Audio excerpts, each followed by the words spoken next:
إلهي أنت مقصودي ورضاك مطلوبي إلهي أنت مقصودي ورضاك مطلوبي إلهي أنت مقصودي ورضاك مطلوبي أعطني محبتك ومعرفتك ومغفرتك آمنت بالله وبما قال الله آمنت بالرسول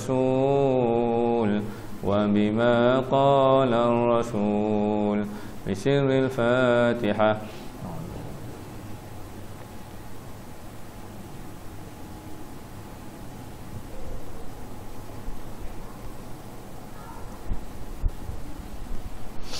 صلى الله على النبي يا نبي صلى الله على الرسول صلى الله على الحبيب نبي محمد أفضل الرسول سيدنا عمر عثمان علي يا ربي أبو بكر sahabat Nabi Siti Fatimah binti Rasuli ya Rasulullah junjungan kami La ilaha illallah ya Allah kalimah tauhid penyejuk hati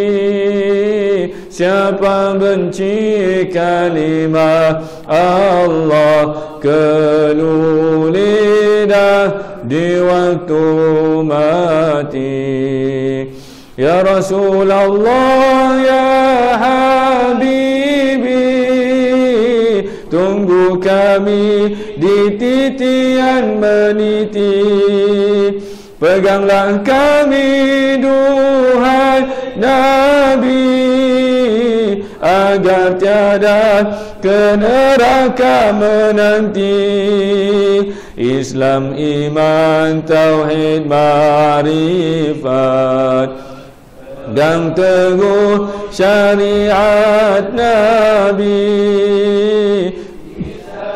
itu membawa rahmat hidup bahagia mukmin sejati Baitul Ma'mur di langit tinggi tempat tawaf malaikat suci rajin-rajin menyuci qalbi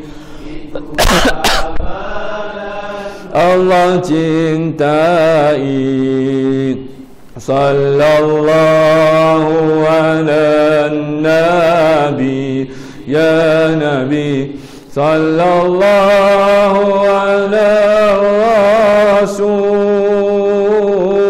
sallallahu ala al-habibi nabi Muhammad afdalur rasul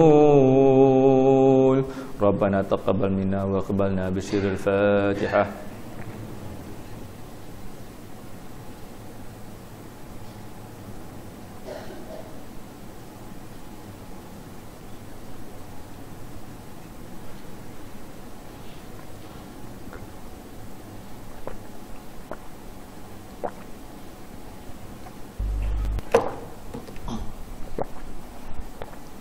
Bismillahirrahmanirrahim.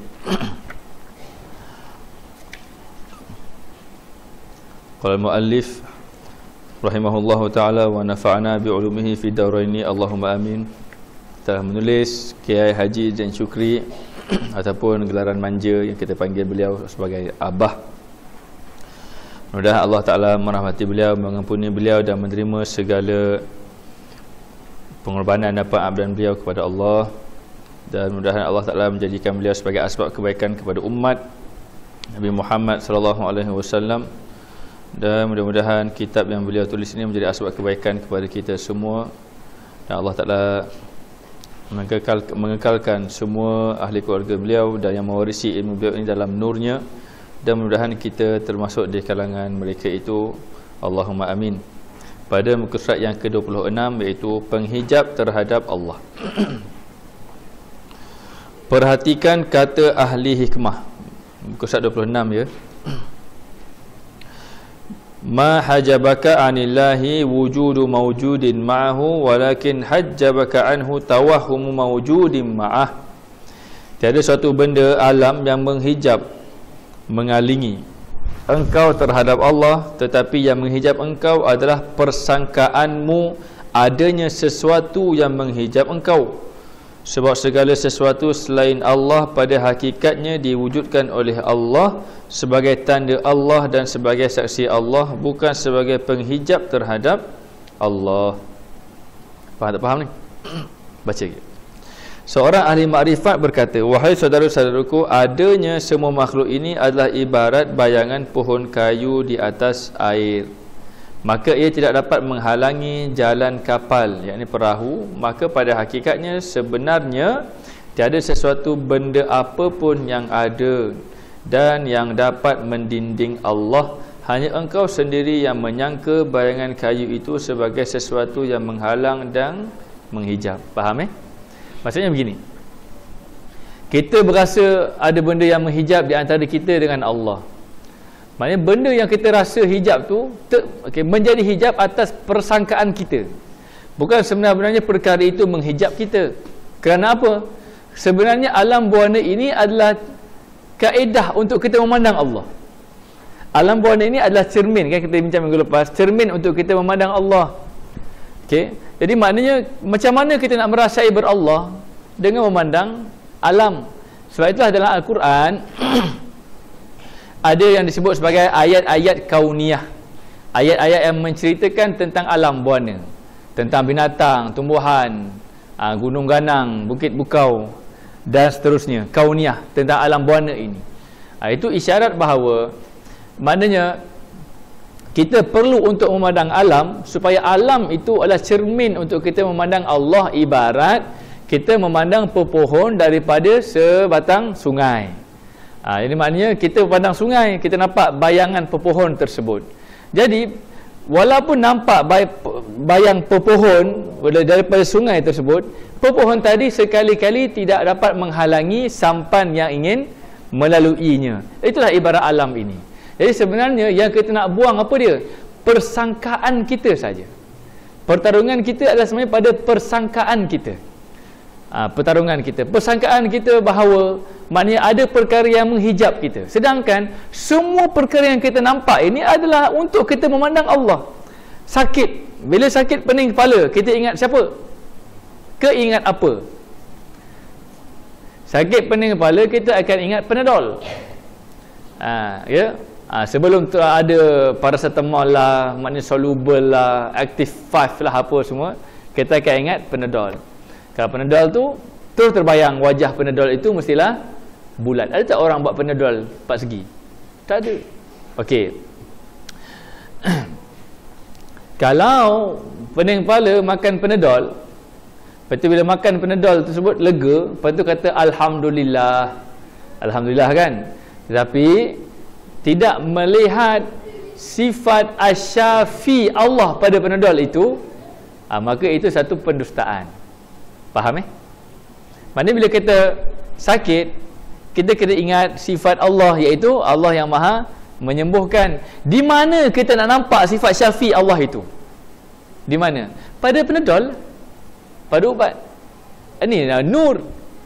Lagi kalau kita ambil ubat, tak nampak sifat syafi Allah. Sifat syafi, Allahu syafi, Allahu syafi Rabbunal kafi. Apa lagi Faiz? Kasadnal kafi kafanal kafi. Ingat lagi? Sauti ingat lagi? Mana nampak tadi dah. Ada Asburi ada nyanyi lagu ni kan? Asburi tak sekoh. Ini kisah sekolah saya, ini kawan-kawan saya sekolah. Allahul kafi rabbunal kafi kafanal kafi likulil kafi. Adalah gurindam ni macam-macam di sekolah tu. Okey, tak apa. Allahu syafi. Syafi ni maksudnya apa? Yang maha menyembuh. Jadi kenapa Allah Ta'ala sakitkan kita? Kerana Allah Ta'ala ingin kita memandang sifatnya yang menyembuhkan. Timbul persoalan, di mana nak pandang sifat Allah yang maha menyembuhkan itu? Pada doktor, pada Panadol, pada air tawar ni, apa lagi? Pada apa lagi? Pada segala ubat-ubatan yang kita makan. Itu latihan yang kita kena buat. Jadi sebenarnya Allah menyakitkan kita, Allah memberikan kita sakit supaya kita memandang sifatnya yang menyembuhkan. Itu saja. Masalahnya, kalau kita sakit, kita ambil ubat, tak nampak sifat syafi Allah, maka ubat itulah yang menjadi hijab kita. Ada yang kata, awak sakit makanlah ubat. Saya tak perlu ubat, cukup saya dengan sifat asy-syafi Allah. Itu hakikat telajak. Faham? Hakikat telajak. Bercukupan saya dengan sifat Allah yang maha penyembuh. Kita tanya dia, di mana awak nak pandang sifat Allah yang maha menyembuh itu? Jawapan dia, dalam hati saya. Salah. Di mana nak pandang? Bukan pandangan mata hati lagi ni. Ini pada asbab untuk memandang sifat syafi Allah. Maka saya pandang sifat syafi Allah pada air. Jadi kalau orang ni, dia ambil air, ada air zam-zam ke, air tidak zam-zam ke, kemudian dia baca ayat-ayat Allah Subhanahu Wa Taala, selawat, zikir dan sebagainya. Okey. Ini bukan ilmu doktor ya. Kalau ilmu doktor, minta maaf, itu saya tak campur tangan. Tapi ini ilmu ikhtiar. Okey, sebab musabab. Nak pergi ke hospital tak mampu, IC tak ada. Contoh, ni paling simple. IC tak ada, tak boleh ke hospital lah. Contoh lah. Okey. Jadi dia baca ke air tu, bismillah bismillah, masya-Allah tabarakallah. Okey, betul tiup, maka dia sapulah kat mata dia, sakit mata. Waktu dia sapu kat sakit mata tu, kosok dia, aku bukannya sapu air. Aku menyapu sifat Allah yang maha menyembuhkan, yang maha basar, yang maha melihat. Maka sapu kat situ. Mudah-mudahan Allah Ta'ala menyembuhkan. Okey, dengan asbab air tadi. Maka ada masalah tak ada sudut akidah? Bukannya ada masalah, memang itulah sepatutnya. Memang itulah sepatutnya, bukan masalah, itulah sepatutnya. Jadi sebab takat tu je mampu. Tapi kalau orang yang mampu pergi hospital tapi kedekut, oh ustaz kata sapu air pun boleh. Faham? Sapu air pun boleh. Jadi buat apa nak rugi-rugi duit pergi hospital? Mahal benar. Jadi dia pun ambil air saja, murah, RM1, RM2. Dia pun baca. Maka dia memandang sifat syafi Allah pada air. Jadi tak jadi? Tak boleh jadi. Sebab apa? Sebab tak bersesuaian dengan ruang yang Allah berikan kepadanya untuk berikhtiar. Simple tak? Simple. Jadi siapa yang mampu beli Herbalife, belilah. Siapa yang tak mampu beli Herbalife, jangan duk ngada-ngada beli. Awak mampu beli apa? Mampu beli air mineral water, beli. Nak minta air akali Kangen Water. Kangen Water tu bukan nak promote ni, 12,000. Yang murah sikit 9,000. Kangen Water punya mesin air tu. Jadi kalau awak gaji 10,000 sebulan, awak simpan 5 bulan dapat installment boleh bayar, tapi awak nak ambil water cooler tepi-tepi jalan je nak buat perawat awak, tak jadi. Sebab apa? Tak bersesuaian dengan kemampuan dan keluasan yang Allah berikan. Di situ nampak tak adil Allah? Nampak. Jadi kalau orang yang gaji kecil, janganlah ngada-ngada nak pergi Ampang Puteri. Carilah yang Ampang Putera, yang murah sikit. Bidalannya begitu. Ada kata, kenapa pergi Ampang Puteri ni? Kita nak yang terbaik, ustaz. Awak nampak siapa yang menyembuh tu? Memanglah Allah yang menyembuh. Di mana, berapa luas, berapa banyak, bagaimana keluasan rezeki yang Allah berikan kepada awak untuk berikhtiar. Kalau keluasan rezekinya hospital sedanglah. Kalau keluasan rezekinya pergi ambil air tawar lah, takat itu sajalah. Itu bagi kaedah memahami asbab musabab. Supaya apa? Supaya kita tak membanding orang lain. So yang pertama. Yang kedua, supaya kita memahami dan memandang adilnya Allah. Kalau tidak, kita akan kata, ya Allah, engkau bagi sakit anakku macam ni, tapi dia kaya, aku miskin. Dia bolehlah masuk pergi hospital IJN apa pakai. IJN pun mahal Saya ingat IJN ni free. IGN ni saya ingat maknanya subsidized by government, our lovely government. Tapi rupanya kena bayar, rupanya consider macam private hospital rupanya. Ya, betul tak? Yang saya tahu begitulah. Jadi dia boleh hantar AGN, dia kerja government, dapat GL dan sebagainya, saya tak ada. Jadi jangan banding-banding begitu. Cara fikir macam ni, ya Allah, aku sakit, dia pun sakit. Aku mampu pergi A, dia mampu pergi B. Mudah-mudahan dia sihat, mudah-mudahan aku yang sihat. Sebab apa? Yang menyembuhnya bukan AGN, yang menyembuhnya Engkau ya Allah. Gitu. Jadi di situlah cara untuk tidak menjadikan alam buana ni hijab antara kita dengan Allah. Kenapa Allah jadikan alam buana? Kerana Allah ingin menampilkan sifat-sifatnya. Jadi bukannya Allah menjadikan alam buana ini untuk menghalangi kita daripada memandangnya. Allah menjadikan alam buana ini untuk kita lebih memandangnya dan merasai bersama-sama dengannya. Jadi ada tak orang yang boleh terkeluar daripada alam? Tak boleh, sebab orang itu pun alam. Dia tak boleh lari daripada langit yang menaunginya dan bumi yang dia pijak. Tak boleh lari. Apa maksudnya? Allah Ta'ala tak mahu hamba tu lari daripada merasai bersama dengannya. Tapi kalau tak ada nur, maka dia akan asyik pada alam buana itu. Sebab Allah Ta'ala kata dalam surah Al-Mulk, zalula, pandang Faiz lah. Allah menjadikan bumi ini zalula. Macam ni Ustaz Faizal? Tolong. Tabarakal, nak baca dari awal pula. Tabarakal ladzi biyadihi al-mulku wa ala kulli syai'in qadir. Itu ayat tengah-tengah bawah tu. Wa ja'alakumul arda zalulan famshu fi manakibiha.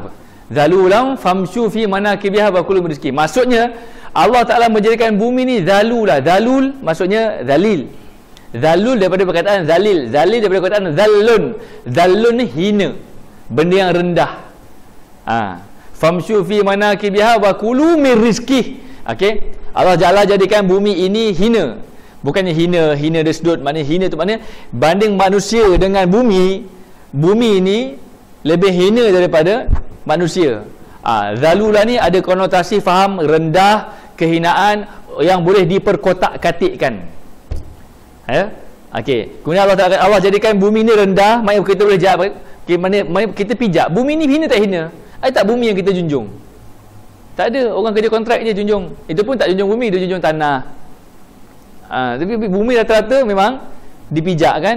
Okey, jadi famshu fi manakibiha, berjalanlah ke seluruh penjuru-penjuru bumi ini.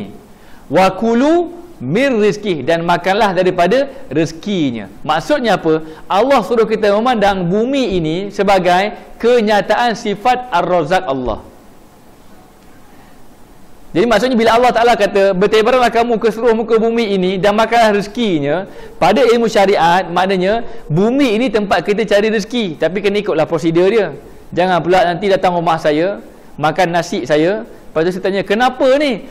Allah Ta'ala suruh berjalan di seluruh pelosok bumi, maka dan makanlah rezekinya. So godong begitu je. Jangan jadi masuk rumah jiran ke, rezeki Allah semuanya ini. Jangan gitu pula. Supaya okey, adalah batasan-batasan fiqahnya. Pada fiqah setiap perkara itu ada pemilikan. Maka kalau ada pemilikan, ada adabnya macam mana untuk dealing dengan orang yang memiliki sesuatu perkara itu. Habis. Jadi pada syariat kita berjalan ke seluruh pelosok bumi ini untuk survival kehidupan. Pada hakikat sebenarnya seluruh pelosok bumi ni jalan ke mana-mana pun untuk kita memandang sifat Ar-Razzaq Allah. Kalau huraian dia, kalau kita bekerja berjalan ke seluruh pelosok bumi ini tak memandang sifat Ar-Razzaq Allah, bermaksud kita lebih hina daripada bumi yang Allah Ta'ala jadikan hina untuk kita pijak. Faham? Okey tak okey? Sebab itulah mana kalau kita bekerja kita kena faham, aku sebenarnya cari apa ni? Aku mencari pandanganku kepada sifat Ar-Razzaq Allah. Maka bertebaran pergi ke UKM, pergi ke UPM, pergi ke KL, pergi ke Serdang dan sebagainya, di tempat kerja kita masing-masing. Sebenarnya kita nak memandang apa tu? Memandang sifat Ar-Razzaq Allah. Kalau begini fahamnya, jadi tak ataupun muncul tak orang-orang yang dikatakan bertasawuf itu tapi tak bekerja, duduk kat rumah, tak pergi apa-apa? Begitu tak? Dia tak akan jadi begitu. Yang akan jadi apa dia? Lagi bertasawuf, lagi aktif dia dengan manusia, lagi dia buat karnival, lagi dia buat jualan, lagi dia buat apa-apa program. Sebab apa? Di situ kegembiraannya memandang tajalli sifat Allah pada makhluk-makhluk Allah. Tetapi ada juga masa-masanya dia nak bersendiri untuk dia polishing dia punya cermin. Bila kita nak polish kereta, kita polish kereta dalam jam ke ataupun kita polish kereta seorang-seorang kita dekat garaj? Kan kita masuk garaj kereta kita polish seorang-seorang kan. Okey. Lepas tu lepas keluar baru kereta tu bersama dengan kereta-kereta yang lain di jalanan. Berjalannya begitulah. Ada timing yang kita bersendirian dipanggil suluk. Tu kata masuk suluk tu. Masuk bengkel. Suluk ni kira hospital lah, servis. Recharge. Masuk suluk. Okey, suluk ni berjalannya macam ataupun balik ilmu, balik zikir mingguan ke, untuk mencuci cerminan itu. Supaya nanti bila kita keluar kepada alam buana, makhluk dan lain-lainnya, jelas tampak Allah. Bukan nampak, tapi tampak. Nampak dekat sini, tampak di sini. Begitu. Itu maksudnya. Jadi sebenarnya yang menghijab kita siapa? Perasaan kita, prasangkaan kita. Alright. Prasangka itu di sini ke di sini? A ke B? Prasangka. Prasangka pada A, prasangka pada akal. Maka itulah tahap yang paling jauh iblis boleh pergi. Akal. Iblis tak boleh masuk kat sini. Tak boleh masuk. Iblis tak boleh masuk kat sini. Bahagian sini adalah ruang yang terkhusus untuk kita dengan Allah. Okey. Iblis takkan boleh masuk ke dalam hati kita ni. Ruang rohani tak boleh masuk. Iblis boleh masuk kat sini je. Okey. Cumanya kalau di sini kita tak berfungsi, rohani kita tak berfungsi. Dengan apakah rohani berfungsi? Rohani berfungsi dengan nur. Jika kita tidak melimpahkan pada rohani itu nur, iaitu memenuhi asbab-asbab untuk Allah melimpahkan pada rohani kita nur, maka bidalan katanya enjin dekat sini terpadam. Maka yang akal ini dimasuki iblis untuk hijack. Dia kontrol. Ni just nak bagi faham. Bukan yang kata ustaz, apa bukti saintifik? Mana gelombangnya? Janganlah nampak saintifik sangat. Sebab ini perkara nak bagi konsep, nak bagi faham saja. Okey. Bila kat sini maknanya dia akan hijack. Cara dia hijack macam mana? Cara dia hijack adalah melalui pembuluh darah. Dia masuk pembuluh darah, maka dia hijack. Maka jadilah itu namanya nafsu. Nafsu yang disebut sebagai nafsu amarah, nafsu yang buruk itulah. Okey. Jadi itulah faham dia. Jadi tugas kita apa sekarang ni? Tugas kita bukan maknanya kata iblis jangan masuk ke akal aku. Tak boleh. Memang tugas hanya nak masuk-masuk lah. Tapi tugas kita apa dia? Memenuhi hati kita dengan nur. Supaya kalau dia masuk pun tidak akan dapat mengganggu gugat. Itu bidalannya begitu je lah. Itulah maknanya kalau nak menangani iblis, bukan dengan cara berbicara tentang iblis. Kalau nak menangani iblis, iblis tu bidalan bagi gelap. Maka nak menangani gelap bukan berbicara tentang gelap, tapi nak menangani gelap kita berbicara tentang cahaya. Maka kalau orang yang datang malam-malam ilmu macam ni, jangan difokuskan kepada dosanya, kepada kegelincirannya, kepada kegelapan jiwa. Jangan. Maknanya benda tu biar dia datang dan pergi. Jangan kita tagging dengan dia. Tapi kita fokus kepada ya Allah, apa saja asbab, apa saja kebaikan yang aku buat, jadikan ia asbab cahaya padaku. Maka iblis akan hilang. Tapi ini bukanlah as simple as ABC. Nak explain simple lah macam ni je lah. Tapi perjalanan dia jauh. Seninya begitu. Ilmu ni yang pertama-tama kena ada dulu. Baru bermanfaat ilmu-ilmu yang lain. Perkara ni kena ada dulu, baru bermanfaat. Okey, jadi yang menghijab kita dengan Allah adalah persangka kita. Jadi sebenarnya apa yang kita nak buang, persangkaan kita itu saja. Lepas ni latih lah. Paling mudah nak latih, saya biasa ulang, memandang Allah semasa kita makan nasi. Makan nasi itu mula lapar, makan nasi sedikit-sedikit dikenyangkan, maka kita pandang Allah yang mengenyangkan sikit-sikit. Itu first step dia. Lepas tu second step, maknanya sedikit demi sedikit kita kata Allah mengenyangkan dengan asbab doa siapa, dengan asbab siapa, dengan asbab Nabi SAW, baru sempurna. Kalau hanya nampak Ar-Razzaq Allah tapi tak nampak Nabi SAW, tak jadi. Sebab apa? Ar-Razzaq Allah hanya berfungsi pada kita bila ada Nabi sallallahu alaihi wasallam. Bidalannya macam mana? Ar-Razzaq Allah umpama sabun. Sabun hanya berfungsi bila mana ada air. Di antara sabun dengan air, mana kena lagi banyak untuk berfungsi dengan baik? Air kena lagi banyak berbanding sabun. Sabun cukup satu, air kena sebesin misalnya. Jadi maksudnya jadi bila lagi banyak air, maka lagi beraktif sabun itu. Bidalannya macam tu. Tapi kot mana pun tak boleh berpisah air dan sabun baru berfungsi. Kurang lebih begitulah. Jadi maknanya sampai ke peringkat kadang-kadang kita nampak Nabi dulu, kadang-kadang kita nampak Ar-Razzaq Allah dulu. Maka akhirnya bergabung sifat Allah Ar-Razzaq bersama dengan baginda Nabi SAW. Begitulah, ni contoh-contoh saya nak bagi faham saja, supaya tak berpisah dua kalimah itu, la ilaha illallah Muhammadun Rasulullah sallallahu alaihi wasallam. Habis. Jadi kecelaan kita, kecelaan. Kalau nak bagi mudah, kecelakaan kita adalah bila mana kita bersama dengan cerminan Allah tapi kita tidak memandang Allah. Tadi saya cakap latih waktu makan nasi. Yang kedua, latih waktu memandang suami dan isteri. Ini memang lebih thrill lagi. Tapi jangan waktu bermanja-manja tu. Waktu duk gaduh-gaduh tu. Waktu duk merajuk muncung-muncung tu. Waktu duk grrrr tu kan. Di situ latih dia.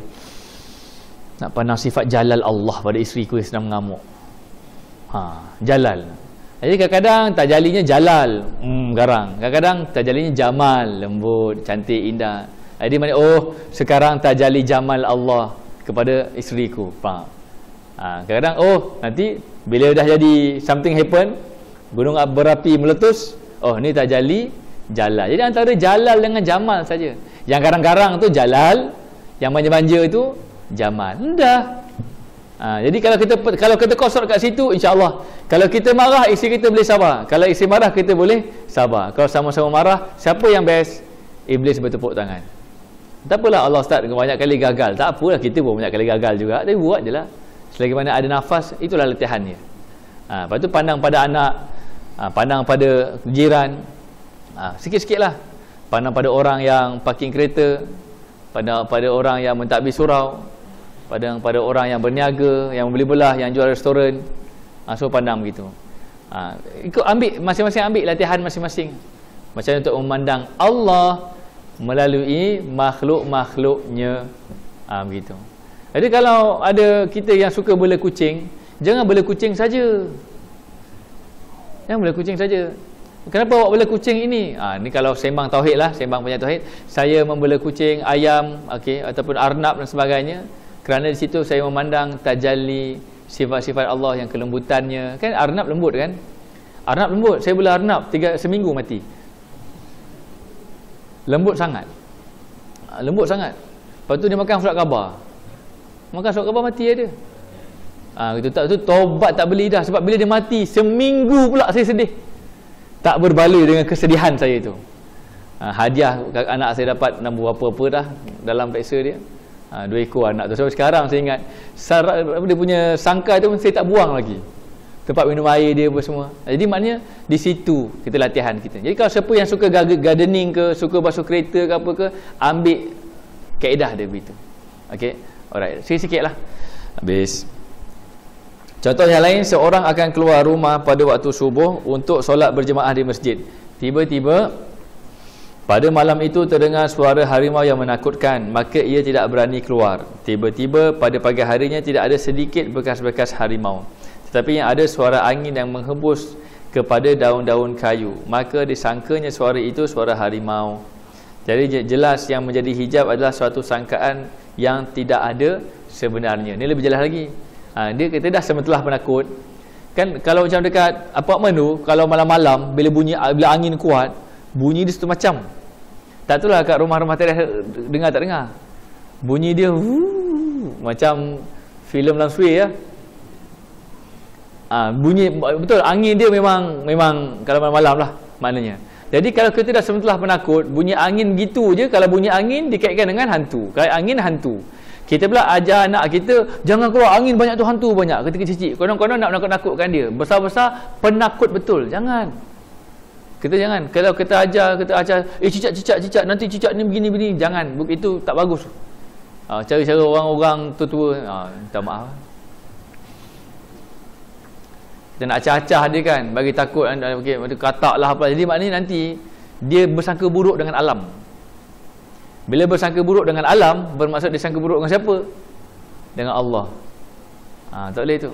Yang kalau kita nak kata dulu, kalau kita kata para wali Allah ni, maksudnya kalau kadang-kadang tambuas tak makan dia dan sebagainya, semua dalam cerita-cerita kan. Cerita imam mana yang dimasukkan dalam satu penjara, lepas tu dalam penjara tu ada harimau yang lapar, tapi harimau tu tak makan dia kan. Sebab apa? Sebab dia memandang tajalli Allah pada harimau itu. Dia kekuatannya pada pandangan dia tu. Tapi jangan masukkan saya dalam sangka tu, memang confirm saya mati. Saya hanya memperihalkan. Ya, ustaz sembang lebih ustaz. Mai sini tengok. Saya mengaku siap-siap lah, maknanya disclaimer. Saya mengaku siap-siap lah sebab saya tidak ada lagi perkara itu, cuma saya menyampaikan. Maknanya mungkin dengan sebab saya menyampaikan, ayah anda sekarang ni, maknanya tiba-tiba ada ular pula kan, dia pandang tajalli Allah pada situ, maka tidak akan diapa-apakan. Bidalannya begitu. Tapi jangan pula lepas ni pergi kat pertunjukan ular patut tajalli Allah ke tak? Jangan macam tu. Tapi kalau di setengah tempat di Indonesia, ya.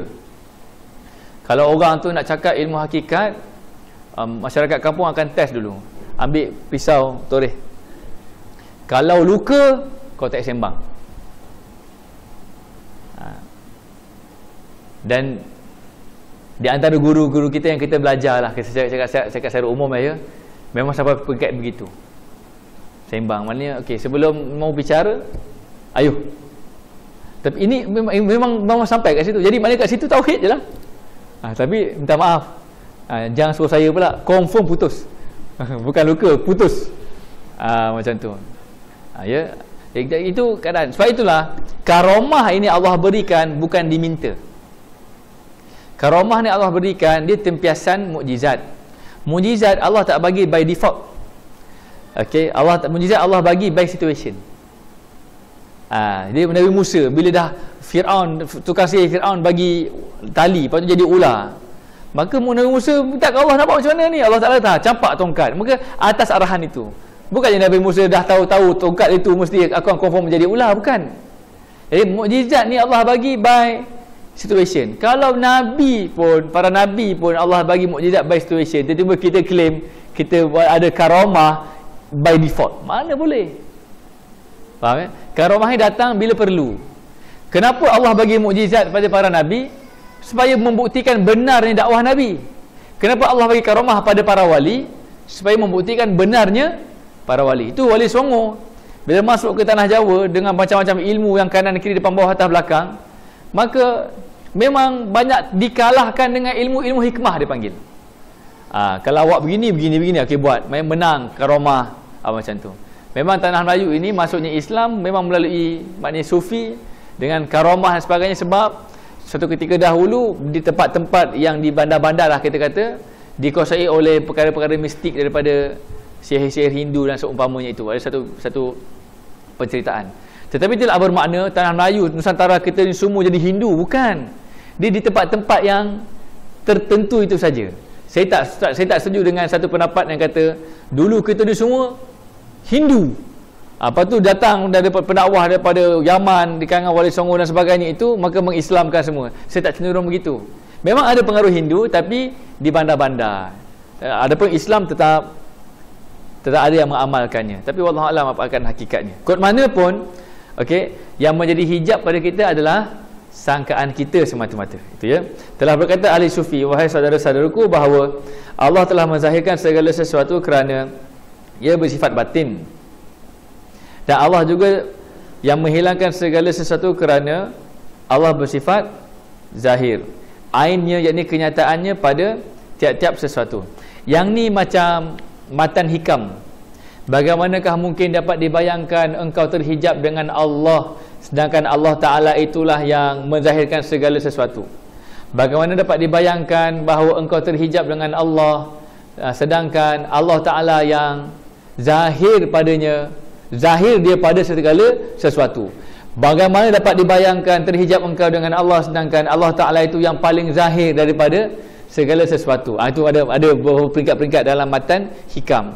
Maksudnya, bagi orang-orang sufi, orang-orang yang memahami perjalanan ini, satu perkara yang mustahil jika tidak memandang Allah. Bagi orang berjalan. Kan kita sebutlah perihal dia dulu kan. Tapi kita ni tak ya lagi. Tapi itu bagi mereka yang telah melaluinya. Macam tu. Dan akhirnya kenikmatan kita adalah pada memandang Allah itu.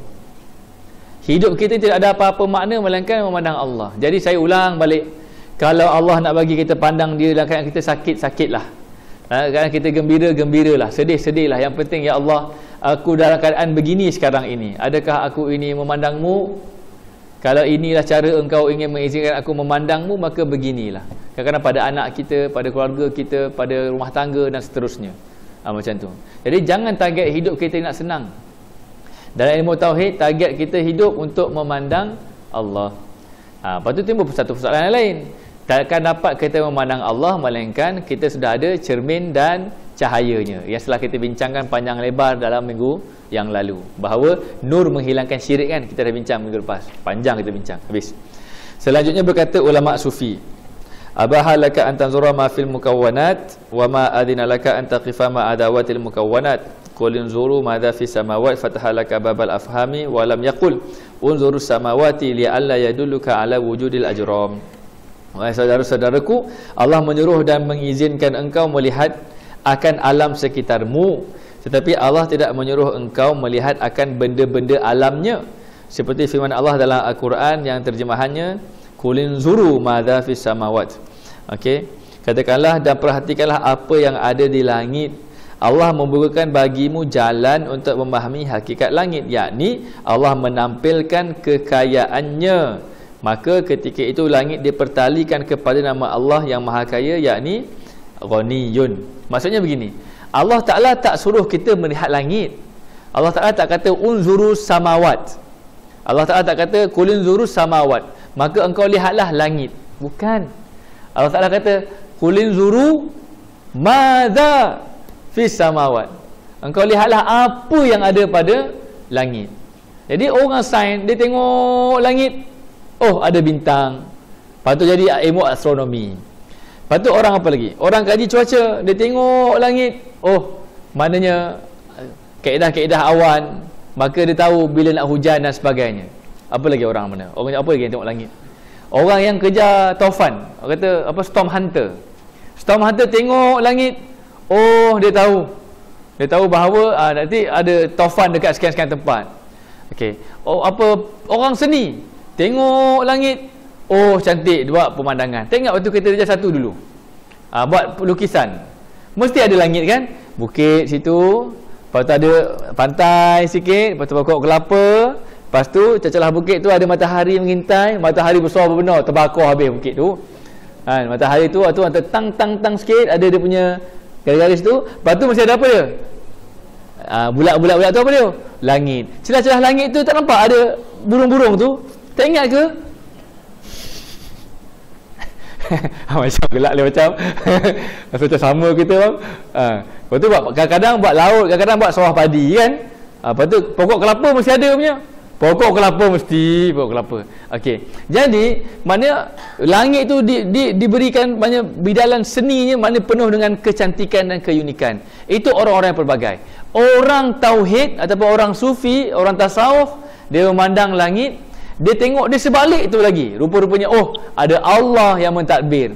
Bila langit itu hujan, Allah Ar-Razzaq. Bila ada dentuman guruh, Allah Al-Muntaqim. Bila ada apa-apa saja fenomena-fenomena pada langit itu, maknanya terus memandang Allah. Itu yang dimaksudkan dengan kulin zuru madza fis samawat. Maka engkau lihatlah, kamu semua pandanglah apa yang ada pada langit. Rupanya apa yang ada pada langit? Jawapannya, yang ada pada langit adalah tajalli sifat Allah.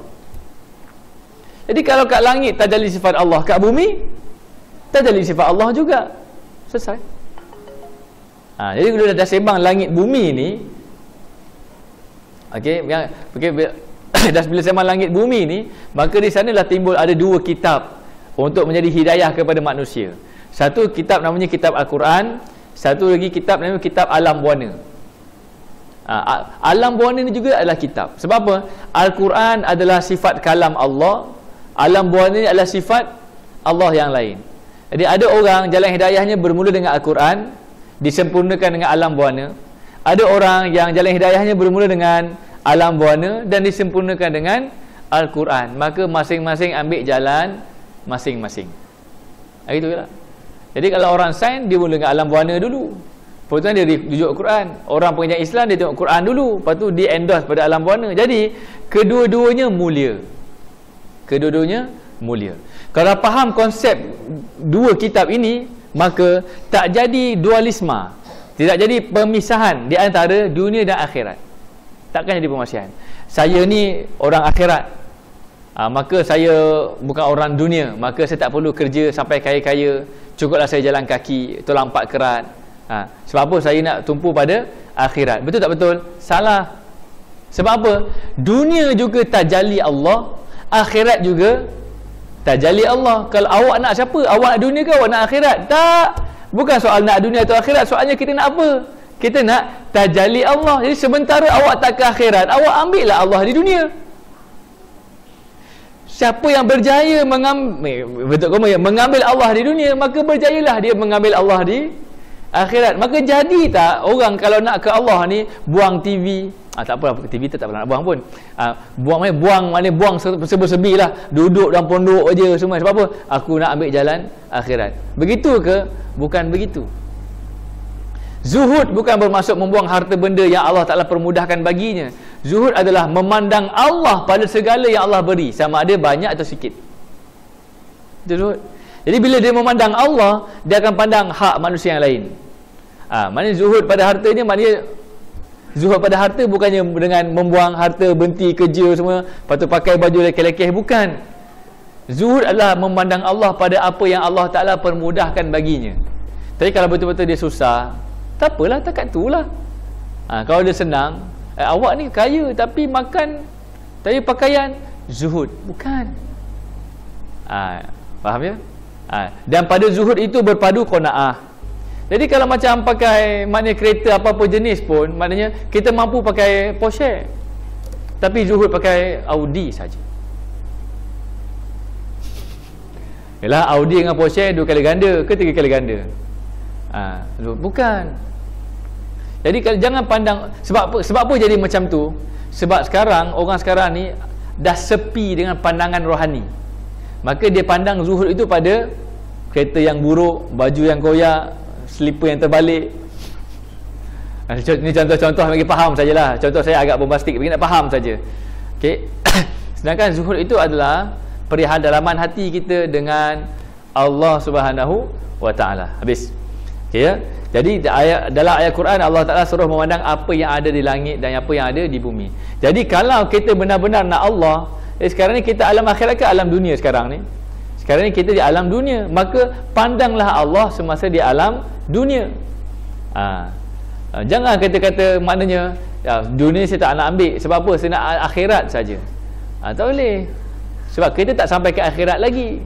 Jadi kalau awak dekat dunia pun tak memandang Allah, takkan awak expect dekat akhirat awak boleh pandang Allah? Itu ia tak timbul, maknanya meninggalkan dunia untuk dapatkan akhirat tak timbul, tetapi mendapatkan dunia untuk mendapatkan akhirat. Ini nak bagi jelas orang-orang yang liberal ke, orang yang tak tahu short circuit kat mana. Dia kata kita tak boleh ambil Islam sangat. Kalau ambil Islam sangat, asyik duduk zuhud saja, bila nak maju?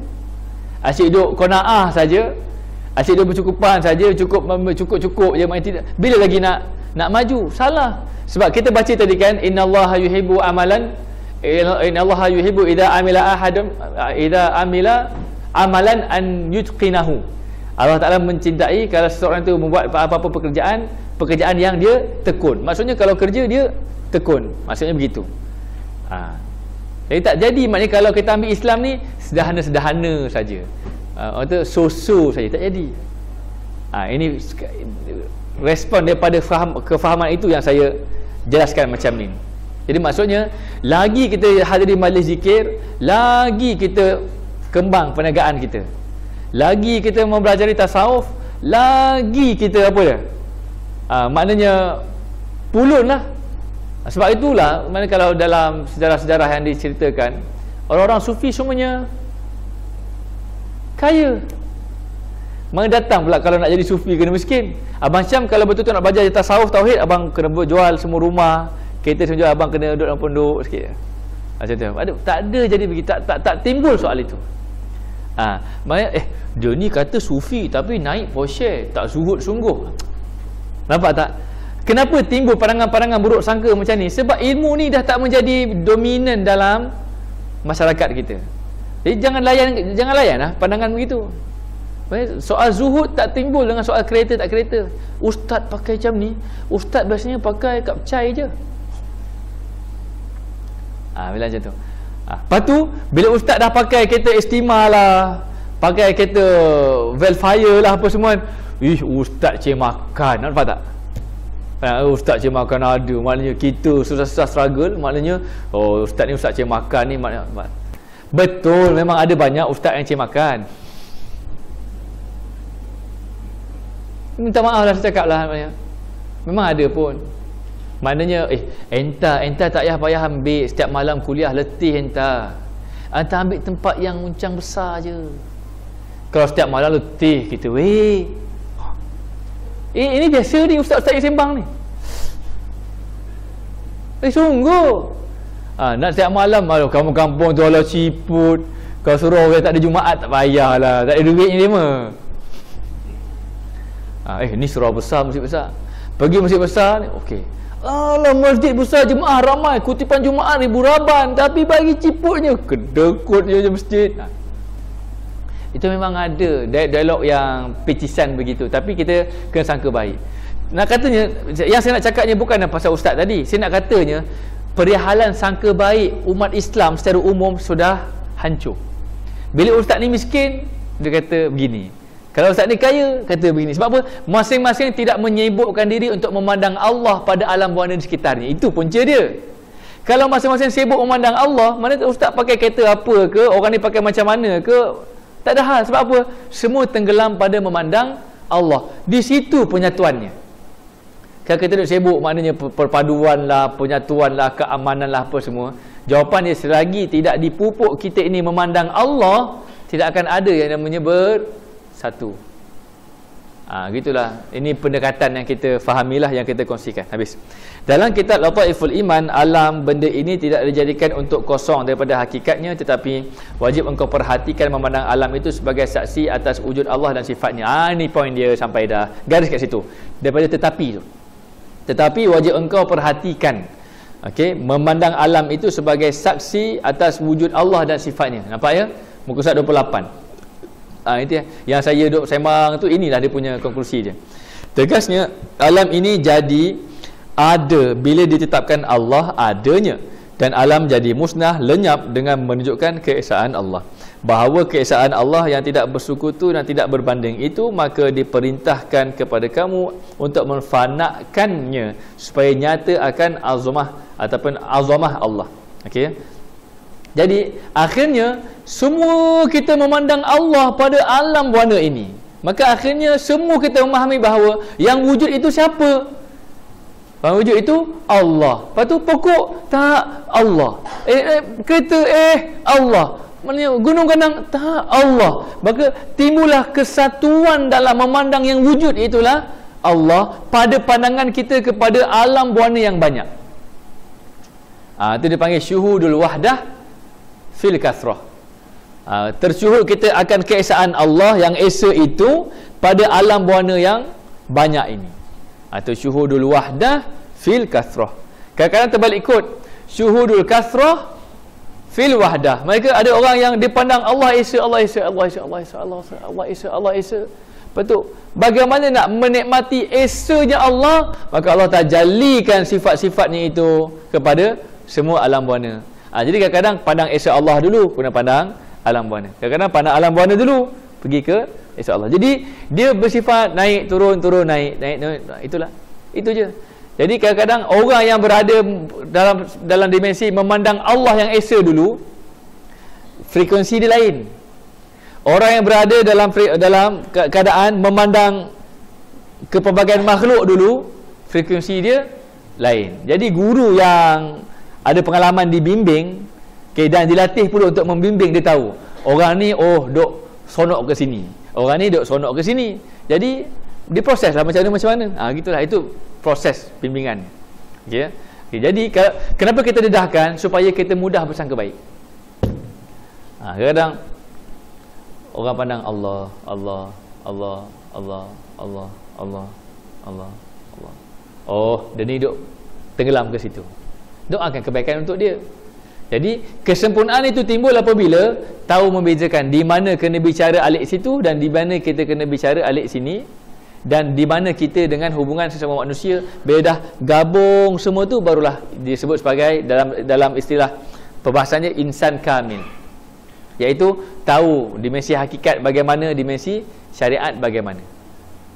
Jadi maknanya dia berkalam dengan kalam syariat, tetapi hatinya tetap pada hakikat. Pada hakikat itu pula kadang-kadang dia syuhudul wahdah fil kasrah, kadang-kadang syuhudul kasrah fil wahdah. Maka dia tahu menanganinya. Dan dia tidak cepat melatah. Tak cepat melatah. Apa maksud melatah? Syatah. Maknanya kalau zikir pun dia tenang. Zikir pun tenang. Kalau meletup pun meletup kat dalam. Ini bahasa-bahasa je lah. Dia tidak, maknanya kalau dia dah mampu mengawal zikir tu. Bukan zikir tu yang kontrol dia, tapi dia kontrol zikir tu. Jadi maknanya kalau nak meletup pun kat dalam, dia tak akan meletup kat luar. Dia kalau macam tentang hal ehwal lepas berzikir, kadang menangis, kadang-kadang menjerit, kadang-kadang Allah, Allah, kan? Patut. Kadang-kadang senyap, kadang-kadang menggigil sebagainya. Maknanya dia dah boleh kawal. Tapi bukan mudah nak kawal tu. Tapi kalau kita tak menjalani latihan zikir tu, termenung leleh helio lah. Pandang apa Ustaz cakap ni. Tapi kalau melalui majlis zikir tu, dia boleh jadi menggigil, boleh jadi sekarang bergetar tu sampai punggung tu angkat tu 1 cm angkat. Kadang dia boleh jadi jerit. Orang yang tak faham benda ni, apa zikir jerit ni, apa ni, ini kita dedahkan dulu hal ehwal. Tapi takutlah Ustaz, kalau zikir jadi macam tu ke? Boleh tak kalau berzikir tapi tak jadi macam tu? Boleh tak? Ada yang bertanya, boleh tak Ustaz, kita nak berzikir, kita nak berjalan menuju Allah, tapi tak nak jadi macam tu, boleh tak? Jawapan dia, boleh tak kalau awak nak bersawah tapi awak tak kena lumpur? Boleh tak? Awak nak bersawah tapi awak tak nak kena lumpur, boleh tak? Takkan boleh. Pakai kasut boot pun kena lumpur juga. Jadi jawapannya apa dia? Itu perjalanan je, lalu je lah. Sebab itulah yang ulama-ulama kita kata, ilmu ini hanya untuk orang yang tertentu. Bukan maksud mengeksklusifkan ilmu ini. Maksudnya apa? Sebelum awak nak pergi kepada ilmu ni, awak kena selesai ilmu sifat 20 dulu. Supaya awak tahu di mana fahamnya. Di atas faham sifat 20 itu baru awak melalui ilmu ini. Bukan maksud ilmu ni awak tak layak, aku layak. Bukan. Soalnya ilmu ni second stage. Kalau nak masuk second stage, awak kena pergi matrikulasi dulu, baru masuk tahun 1. Matrikulasi ni adalah pengajian memahami sifat 20. Jadi tapi kalam tu disalah faham. Dia kata ilmu ni untuk orang khusus-khusus saja, saya ni orang umum, jadi saya biarlah dengan saya begini. Akhirnya orang pun tak mengaji ilmu ni. Bila tak mengaji ilmu ni, akhirnya semua buruk sangka dengan Allah. Terzahir buruk sangka dengan Allah bila buruk sangka dengan semua manusia kanan dan kirinya. Maka akhirnya berlakulah apa yang berlaku sekarang. Begitu. Kemuncaknya apa dia? Allah tarik sifat ar-rahmah pada diri manusia. Hatta pada kanak-kanak Allah tarik sifat ar-rahmah.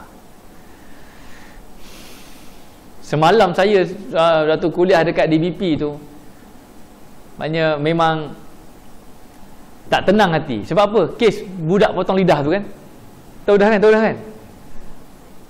Budak boleh buat macam tu. Darjah 2 ke darjah 3? Darjah 2. Yang ugut dia darjah 3. Main budak penuh kasih sayang boleh fikir macam tu. Main di mana? Allah Ta'ala dah tarik sifat ar-rahmah. Sifat kasih sayang tu Allah tarik. Maknanya sampai begitu sekali. Nak melawak pun agak-agak lah. Melawak sampai kena ugut potong lidah. Potong sungguh pula lidah dah tu. Ya Allah. Sepanjang semalam saya memang tak payah duduk buat apa. Sedih. Ya Allah. Jadi maknanya tentang bunuh diri tu dah ada dah. Bunuh anak pun dah ada semua. Jadi maknanya Allah Ta'ala tarik sifat kasih sayang kepada manusia. Apa maknanya? Kerana manusia tidak sibuk lagi memandang Allah, maka Allah menarik sifat Allah yang terunggul pada manusia. Itu je. Apakah sifat Allah yang terunggul pada manusia? Sifat Ar-Rahman. Yang mana tanpa sifat Ar-Rahman, manusia akan disebut sebagai tidak berperi kemanusiaan. Dia sebenarnya, orang Melayu ni berlapik. Dia kata tidak berperi kemanusiaan, maksudnya awak binatang. Dia nak kata awak ni kebinatangan, tak gamak. Jadi sebab apa? Sebab binatang saja yang tidak ada kasihan belas. Jadi bila manusia dah ditarik sifat kasihan belas, maka kalam lepas ni awak ni kebinatangan, tapi kasomna. Jadi orang Melayu kita buat tidak berperi kemanusiaan. Maka itu sifat terunggul Allah yang ada pada manusia. Sifat itu Allah dah tarik. Maka sekarang pun kita tak sedar-sedar lagi untuk sibukkan diri kita memandang Allah, maka lebih banyak lagi akan ditarik sifat Ar-Rahman. Dekat Timur Tengah ada tak lagi tajalli sifat Ar-Rahman? Orang Islam dengan orang Islam boleh bunuh-bunuh masa senang kan? Bangga pula tu kan? Tapi atas nama Islam, atas nama La ilaha illallah, atas bendera syahadah, tapi membunuh orang Islam. Di mana Ar-Rahmannya? Dah tak ada dah. Apa maknanya? Maknanya dekat Timur Tengah, walaupun perbahasan ilmu apa semua mantap, tapi tidak menyeluruh umat Islam di sana diajak untuk tenggelam dalam memandang Allah. Faham? Jadi maknanya ilmu yang banyak bahas kat sana, tapi kat sana dulu Allah Ta'ala tarik sifat tajalli sifat Ar-Rahmannya. Sebab apa? Orang kat sana sibuk bahas ilmu tapi tak sibuk memandang Allah Al-Alim. Ini bukan tuduhan, ini sekadar muhasabah kita saja.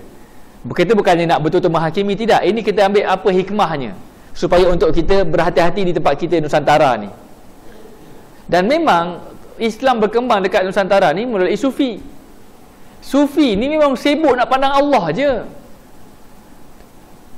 Tok guru dulu, isteri tudung dia jabuh tak? Apa jabuh? Tudung labuh tak? Tok guru dulu, isteri dia tudung remos. Tu remos.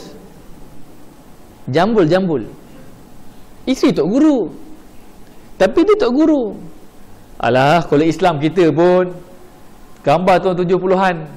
Dah habis. Kan dekat bilik badar tu kan. Kalau Islam nama terang tantang kalau Islam tu. Bukan sekolah menengah agama Selangor banyak benar agamanya. Agama Selangor lah, agama Simpang 5 lah, macam-macam agama. Ini kulit Islam terus. Faham dulu pelajar puteri dia pakai sapu tangan je. Sapu tangan, nak kata scarf pun tak layak sebab kecil benar. Kalau scarf tu kau labuh sikit tu kecil benar. Cuba tanya senior-senior kita. Ke zaman abang lu macam mana? Macam tu. Apa maksudnya? Okay. Ulama-ulama dulu kitab hebat-hebat kan? Maksudnya apa? Penekanan pada waktu sebelum zaman 70-an dulu, penekanannya pada apa? Pada sibuk memandang Allah. Sebab apa? Memang manhajnya jangan sibuk pada fiqh, sibuk pada tauhid dulu. Kemudian baru sampai 70-an 80-an adanya ABIM, lepas tu Arkom. Di situ baru pemupukan dari sudut apa nama benda-benda syariat fiqh ni. Maka orang mula pakai tudung. Bila pakai tudung jadi hantu kum-kum.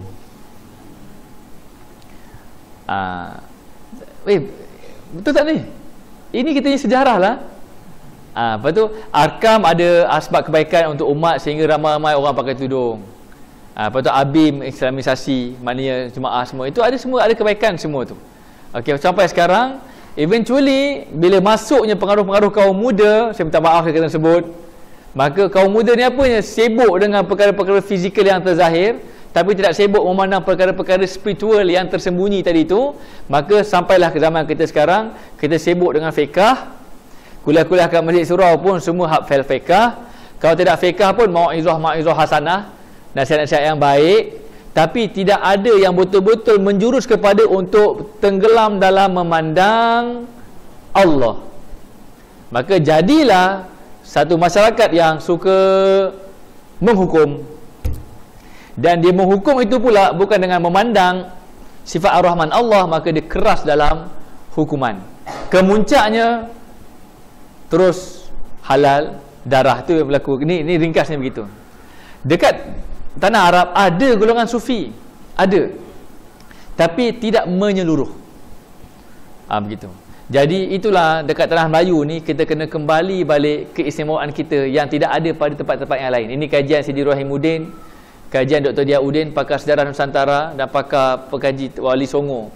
Beliau menyebut pada kita bahawa keistimewaan Nusantara kita ini yang tidak ada di tanah bumi Islam yang lain adalah pengamalan kita adalah pengamalan sufi.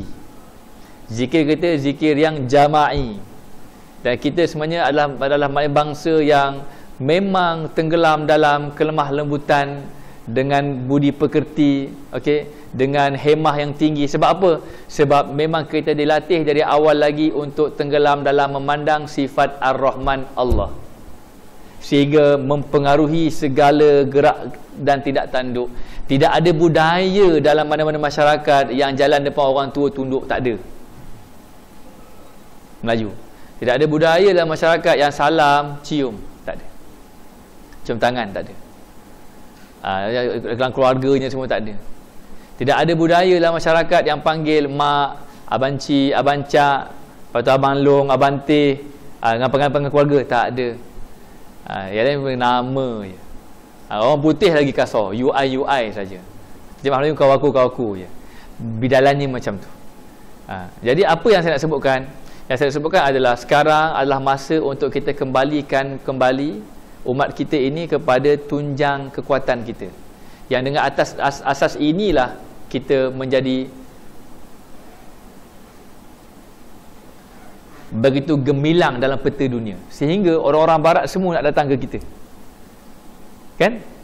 Maksudnya dia orang dah apa pun tamadun mereka semua nak hala tuju ke kita ni. Macam tu. Jadi apa kekuatan kita sebenarnya? Inilah ilmu tasawuf. Dan apakah ilmu tasawuf? Ilmu tasawuf adalah ilmu untuk kita memandang siapa? Memandang Allah. Bagaimana untuk memandang Allah? Dengan memandang alam buana. Apakah bekalan untuk memandang Allah pada alam buana ini? Itulah nur. Ala nur. Itu bagi faham. Jadi kitab ni ulang alik, kalau baca sampai habis itu je huraian dia. Tak ada yang lain dah. Tapi setiap minggu kita kena sebut. Kena ulang. Sebab apa? Setiap minggu tu tak sama kesan dia. Current charging tu tak sama dia punya voltan dia. Dia datang je lah. Huraian yang sama tapi kesannya kesan yang berbeza. InsyaAllah ada kebaikan. Jadi faham ya? Jadi wajib engkau perhatikan memandang alam itu sebagai saksi atas wujud Allah dan sifatnya. Okey, jadi memandang, maknanya sekarang ni kita nak sibuk memandang siapa? Sibuk memandang Allah. Tapi jangan pula lepas ni bonda-bonda semua keluar tak pakai menutup aurat. Kenapa macam ni? Saya sibuk memandang Allah sampai lupa pakai tudung. Jangan macam tu. Janganlah maknanya meninggalkan syariat yang telah kita konsisten dengannya. Sekarang ni kita upgrade balik. Dulu kita terlajak ke hakikat. Syariat kita menyusul kemudian. Itu zaman dulu. Okey. Alah, bonda-bonda yang sekarang umur 70-an ataupun umur 60-an, saya tanya, waktu belasan tahun tu pakai tudung tak pakai tudung? Terima kasih kerana yang mengaku. Memang tak pakai, ya sembanglah. Kita yang lelaki ni pun boleh gelak sebab kita tak wajib pakai tudung. Kalau kita pun kena pakai kupiah waktu tu, pakai kupiah. Contoh je lah bidalannya. Dia tak pakai. Sebab apa? Dulu penting bahagian ke hakikat. Jadi maknanya hakikat syariat menyusul. Kalau kita pegang pada hakikat, syariat bukannya tinggal, syariat menyusul. Itu dulu. Sekarang ni dia jadi macam mana bila pengaruh kaum muda datang ni, maknanya ambil bab zahir ayat saja, tidak memandang apa yang di sebalik ayat, iaitu Allah, dan tidak memandang tajalli sifat Allah di sebalik ayat-ayat, sama ada ayat Quran ataupun ayat alam. Alam bawah ni juga ayat Allah, Al-Quran juga ayat Allah. Faham ya? Okey, ini semua kerja orang sufi. Nak memandang Allah pada Al-Quran, nak memandang Allah pada alam bawah ni, itu semua kerja orang sufi, penumpuan orang sufi. Jadi bila ilmu tasawuf sinonim dengan tarikat, tarikat sinonim dengan sesat, akhirnya orang pun tak bertarikat, orang pun tidak bertasawuf, dan ilmu-ilmu tasawuf disebut sebagai ilmu-ilmu yang terkhusus, terpencil, hanya orang tertentu saja, dan kita tak terdorong untuk ambil pengajian tasawuf. Contoh begini, PhD, orang yang terkhusus saja boleh ambil PhD. Okay. Apa maksud orang terkhusus itu? Orang yang dah ada master saja boleh ambil PhD. Master adalah terkhusus. Apa maksudnya? Orang yang dah ada degree saja boleh ambil master.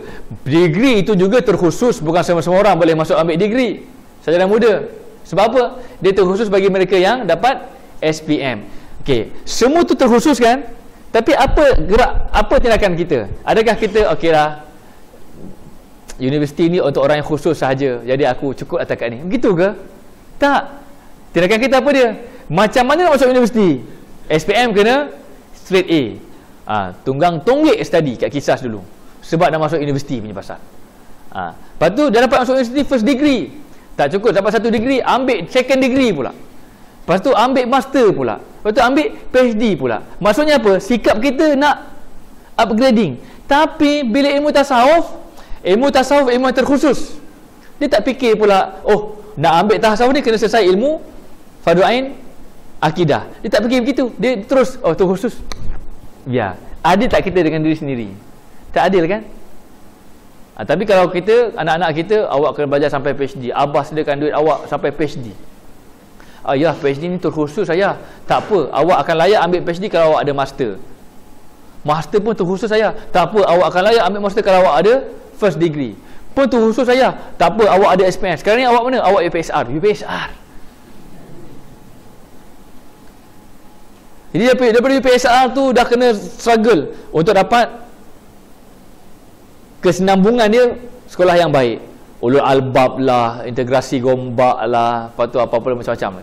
Lepas tu apa? PMR tak ada dah, dia panggil apa? Itulah tak apa benda, saya tak faham dah tu. PT3. Okey. Lepas tu SPM lagi kan? Lepas tu SPM. Maknanya kita nak upgrading, tapi dalam ilmu ketuhanan cukup lah. Kan kita sederhana, faham sikit je, nampak tak? Akhirnya jadi macam mana? Syariat kita terajak ke depan, hakikat tinggal langsung. Faham tak? Jadi berkupiah, ramai berkupiah. Berjubah tak ada hal sekarang ni. Jubah labuh lagi balik Arab. Okey. Kemudian bertudung, segala jenis jubah. Jubah sadu pun ada. Maknanya orang abang-abang sadu tu pun teringin berjubah juga. Dulu abang sadu tak pakai jubah, dia pakai singlet dia sebab nak tunjuk kesaduan dia. Sekarang abang sadu pakai jubah juga. Maksudnya apa? Maknanya trend Islamic trend tu dah ni. Pergilah bagi gateway tu, tempat Kak Andak boleh lepak. Kak Andak datang. Terima kasih. Jadi maknanya fashion Islamik, batu surau penuh apa semua, tetapi hakikat sesat langsung. Dan inilah yang ditinggalkan oleh penjajah. Mereka akan kita ditinggalkan dengan kekacauan pemikiran dalam aspek ilmu kerohanian. Akhirnya jadi macam mana? Apa yang berlaku sekarang?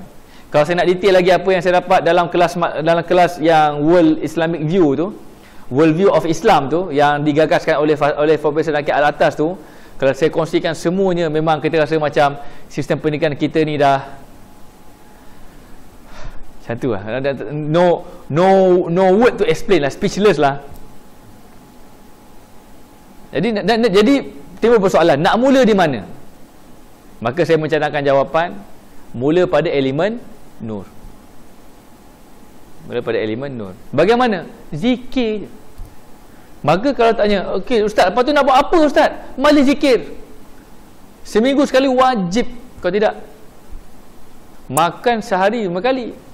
Mali zikir seminggu sekali pun kedekut. Lepas tu buat alasan, dah ustaz tangguh mali zikir lama. Apa hal? Oh, dia marah kita pula. Kita ni lama tak zikir ni, ustaz zalim pada kami ni. Bila nak mula zikir ni? Maka di atas pemberontakan yang berlaku, saya dah mesej pada Abang Syam. Abang Syam SU surau ni, untuk kita minta izin buat mula zikir kat sini. Tapi masih menunggu jawapan lah daripada kepimpinan surau buat mula zikir.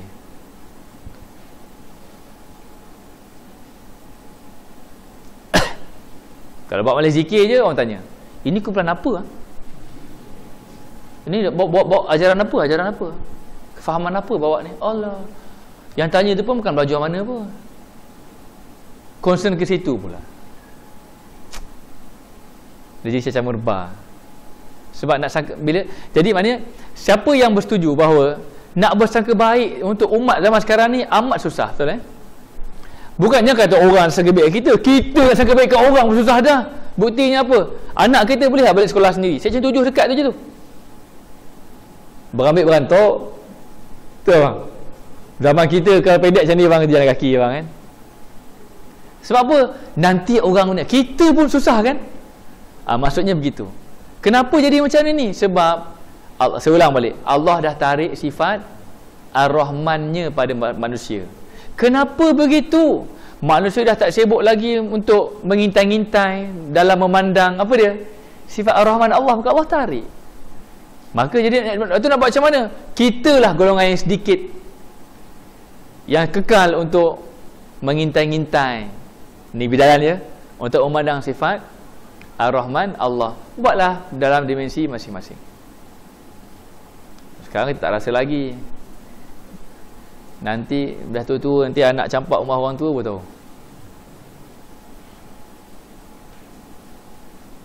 Saya dulu, saya rajin lah dulu. Waktu saya tidak difitnah dengan fitnah PhD saya ni. Lepas PhD ni banyaklah kerja dakwah saya terganggu. Tapi PhD pun tak jalan juga. Tak, berjalan tu jalan, tapi tidak, progres saya tak berapa nak laju lah. Bahagian tu bahagian saya lah. Main jangan kata bila saya cakap macam ni saya terbebas daripada ujian. Oh tak. Semua orang ada. Semua. Cuma saya PhD, anak, mak, apa tu, masing-masing bahagian masing-masing lah. Contoh sajalah maksudnya. Jadi dulu saya pergi rumah orang tua-tua, memang saya menyantuni mereka, sembang. Maknanya memang anak buang. Anak buang. Memang anak buang. Kadang-kadang anak buang letak mana? Letak kat hospital je. Pergi hospital tinggal. Lepas tu merempat lah anak orang tua nak macam mana ni. Lah kali ambil, ada persatuan kebajikan hospital, ada dia gabung. Macam tu. Lepas tu yang terbaru saya jumpa ni, tapi dia bukan orang Islam, orang Cina. You dah kahwin belum? Tak kahwin lah.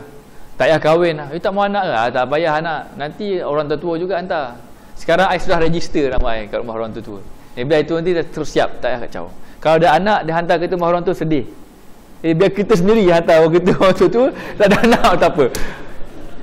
Tapi ini Cina lah. Yang terbaru yang saya sembang. Tapi kalau yang ikut kerangan saya sembang dengan pakcik-pakcik itu, dah meninggal lah. Ramai dah meninggal lah. Semua anak buang je. Apa maknanya? Jangan salahkan anak tu. Awak tak mengajar anak itu untuk memandang Ar-Rahman Allah, maka akhirnya dia tidak akan memandang kasih sayang daripada bawah. Ayahanda bonda tak rasa ke anak-anak mempergunakan ayahanda bonda sekarang ni? Yang muda-muda macam kita ni selamat lagi lah, anak-anak masih lagi kita duduk main-main kan. Yang ada anak-anak besar sebagainya, mana anak ni mana mempergunakan mak bapak je, tapi nak kena sayang pun ya tak. Ini bahasa saya cakap ni bombastik lah sikit ni, bukanlah mesti begitu, just saya bagi faham.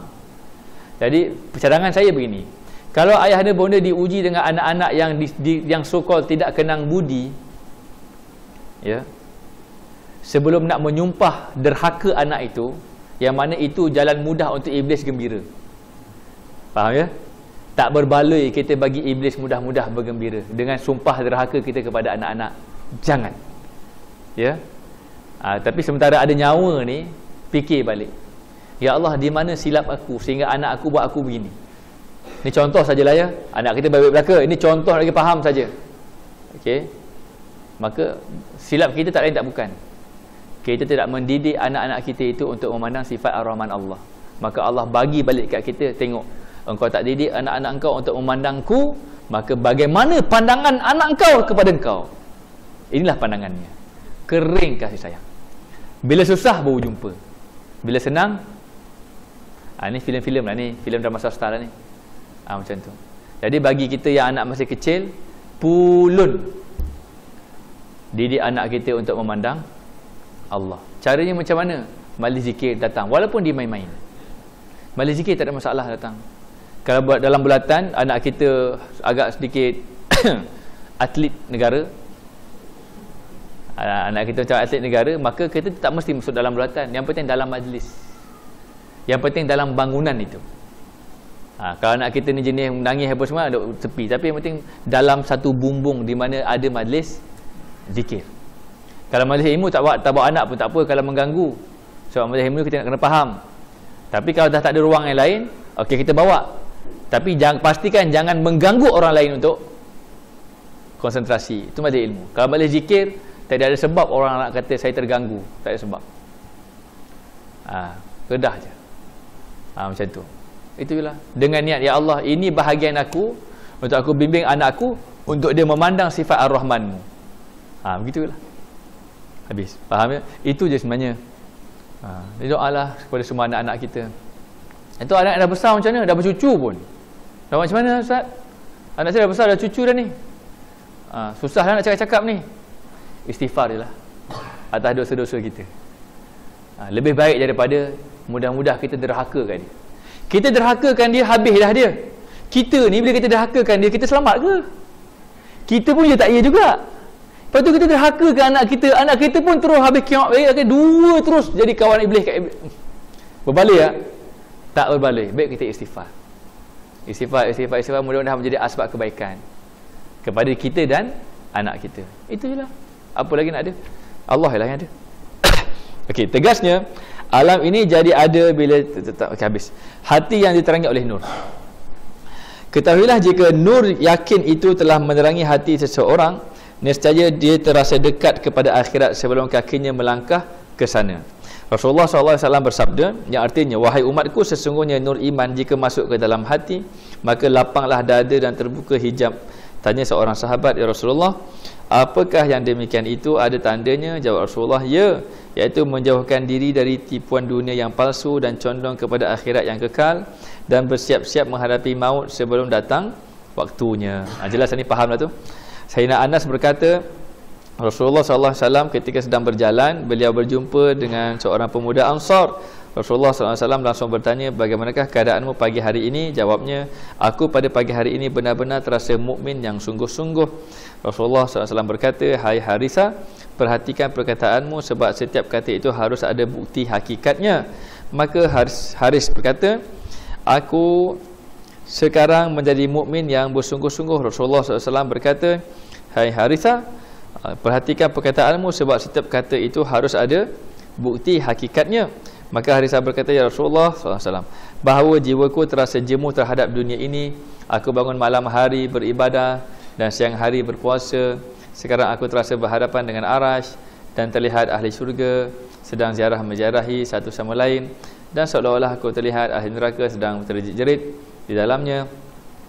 Bersabda Rasulullah SAW, engkau telah melihat, maka tetapkanlah, yakni jangan berubah, seorang yang dikurnia nur iman dalam hatinya. Harithah berkata, ya Rasulullah SAW, doakan aku supaya aku mati syahid. Maka Nabi berdoa untuknya. Memang amat benar. Kalau kita dah maknanya masuk dalam channel ni, kita akan menjadi hambar dengan dunia. Ya, kita akan jadi hamba dengan dunia. Tetapi di situ ada tipu daya lagi. Kalau kita jadi hamba dengan dunia, menyebabkan kita bermalas-malasan, tak, kita gelincir. Kita akan jadi hamba dengan dunia, tapi kita tidak melepaskan dunia. Faham memang kita hamba dunia, memang rasa macam tak ada apa, tak berkehendak langsung dunia, jadi tawar dengan dunia ni. Tapi bila dah sampai ke situ, iblis akan masuk supaya kita jadi putus asa, lemah, maknanya kerja tu pun tak datang, lepas tu berniaga pun dia tak ya je. Sebab apa? Dunia tak ada apa-apa dah. Itu dia jaga, itu tipu daya dia. Dia kita kena faham, ya, hamba dengan dunia, tapi tetap pegang dunia dengan hambarnya, tapi tetap pegang. Sebab apa?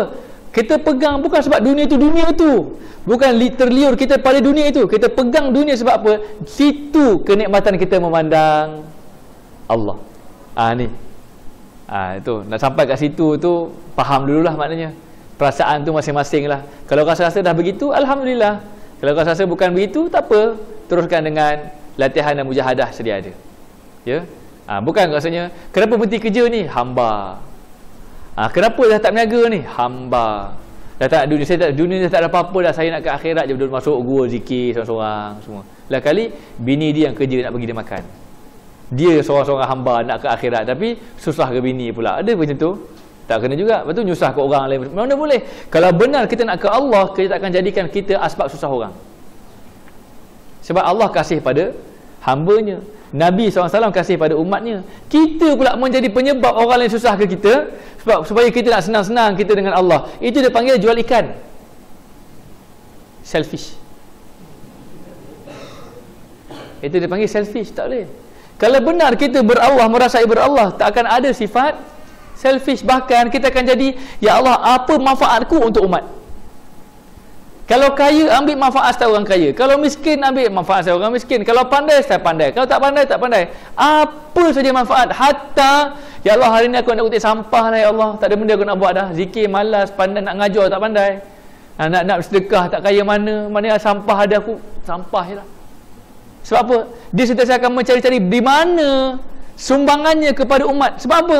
Umat itulah maknanya cermin untuk dia merasai nikmat dengan Allah. Nampak tak? Dia kena fahamkan balik. Sebab ramai orang kata kalau masuk sufi ni awak tak ke mana dah lah, awak begini-begini. So semua negatif aspek. Ni kita betulkan fahamnya begitu.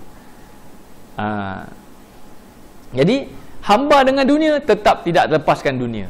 Sekarang ni kita nak ke dunia kan, nak kereta makin besar, tapi Allah tak nampak pun.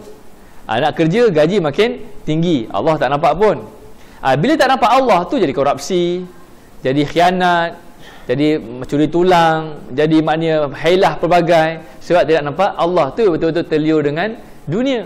Tapi kalau hanya terliur dengan Allah, lantaran itu tetap memegang dunia, sebab dunia itu adalah cerminan untuk kita memandang Allah. Di situlah ya Allah Ta'ala janjikan melalui sabda Nabi SAW, siapa yang nak ke Allah, dunia yang nak ke dia. Sebab apa? Faham tak? Kita nak ke Allah Jadi bila kita nak ke Allah, Allah sambut keinginan kita. Ya Allah, ilahi anta maksudi, wahai Tuhanku, engkau sajalah penumpuanku. Kita minta ke Allah dah, maka Allah sambut permintaan kita tu.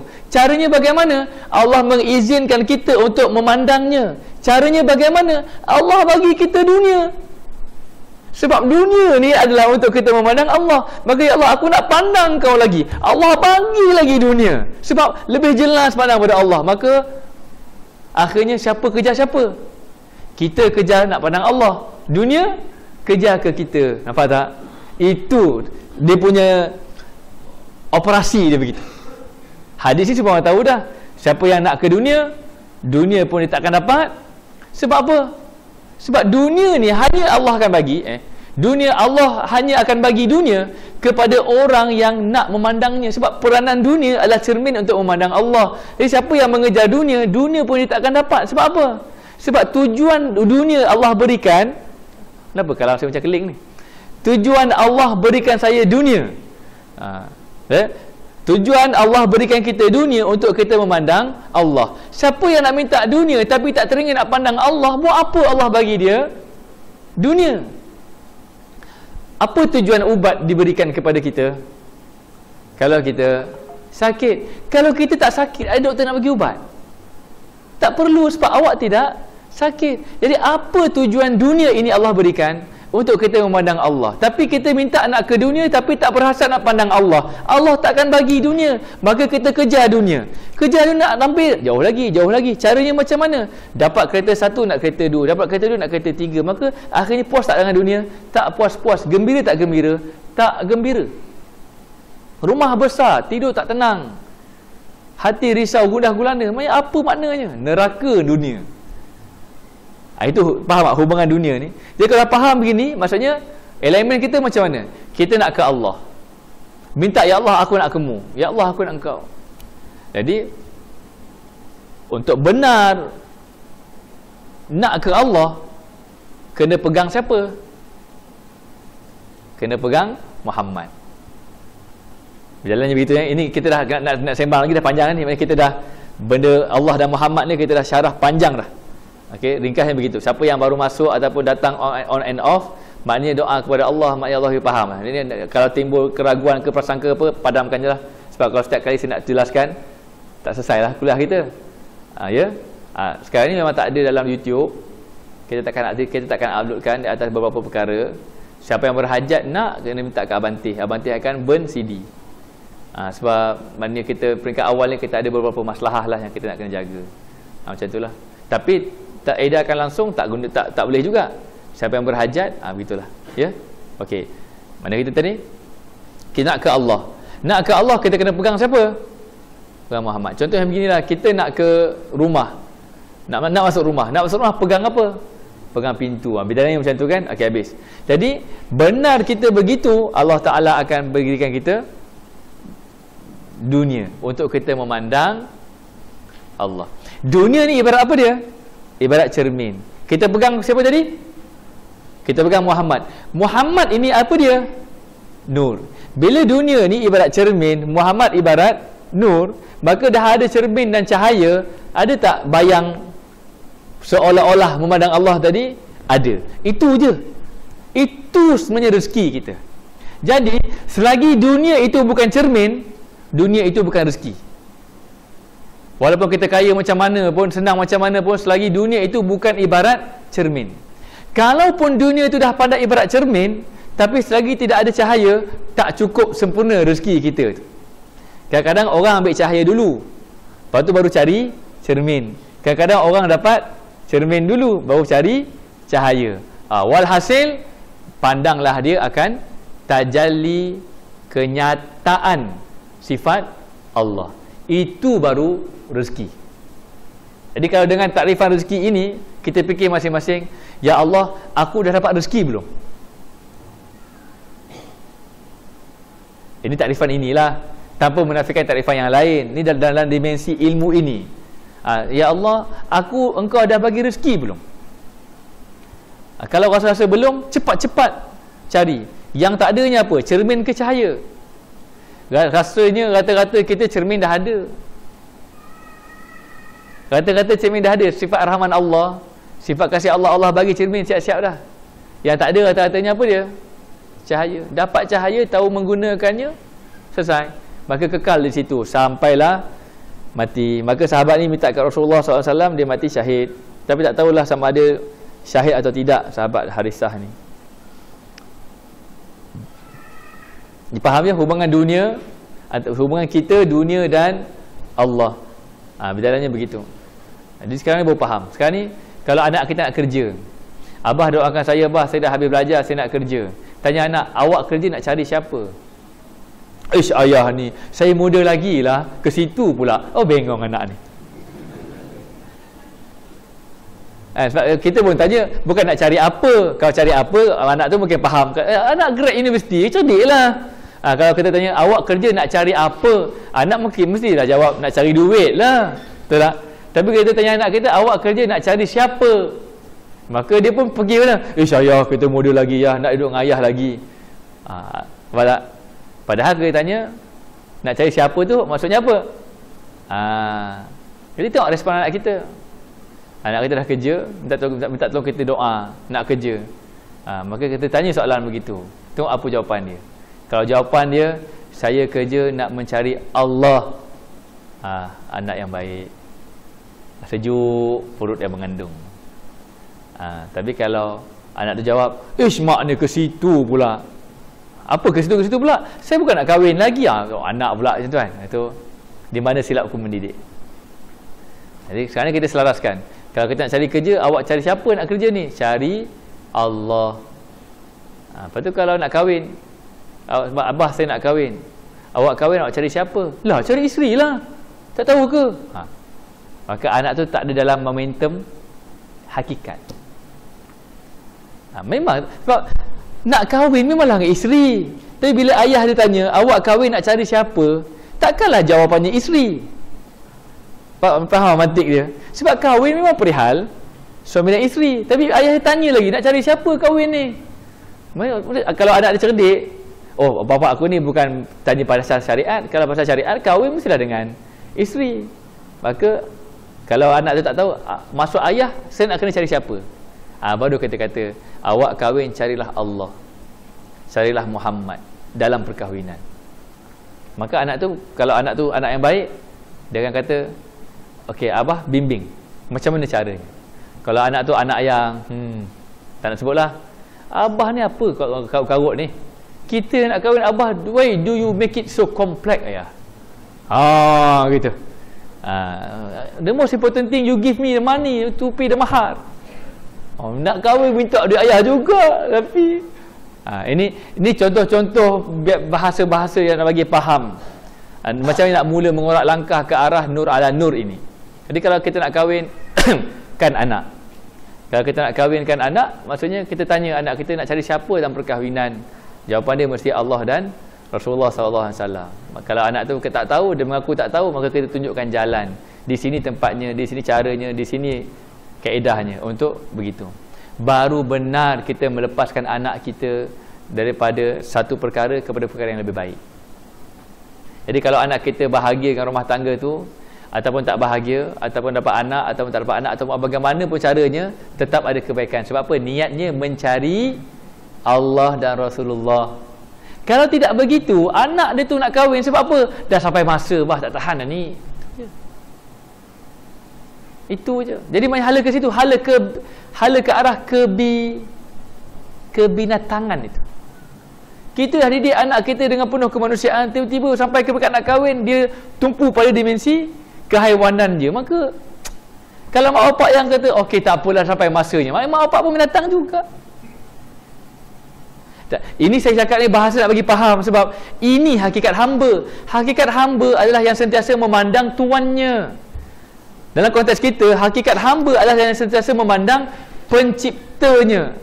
Jadi kalau tak pandang pencipta, siapa kita? Tu nak pandangkan ada nur ala nur. Habis.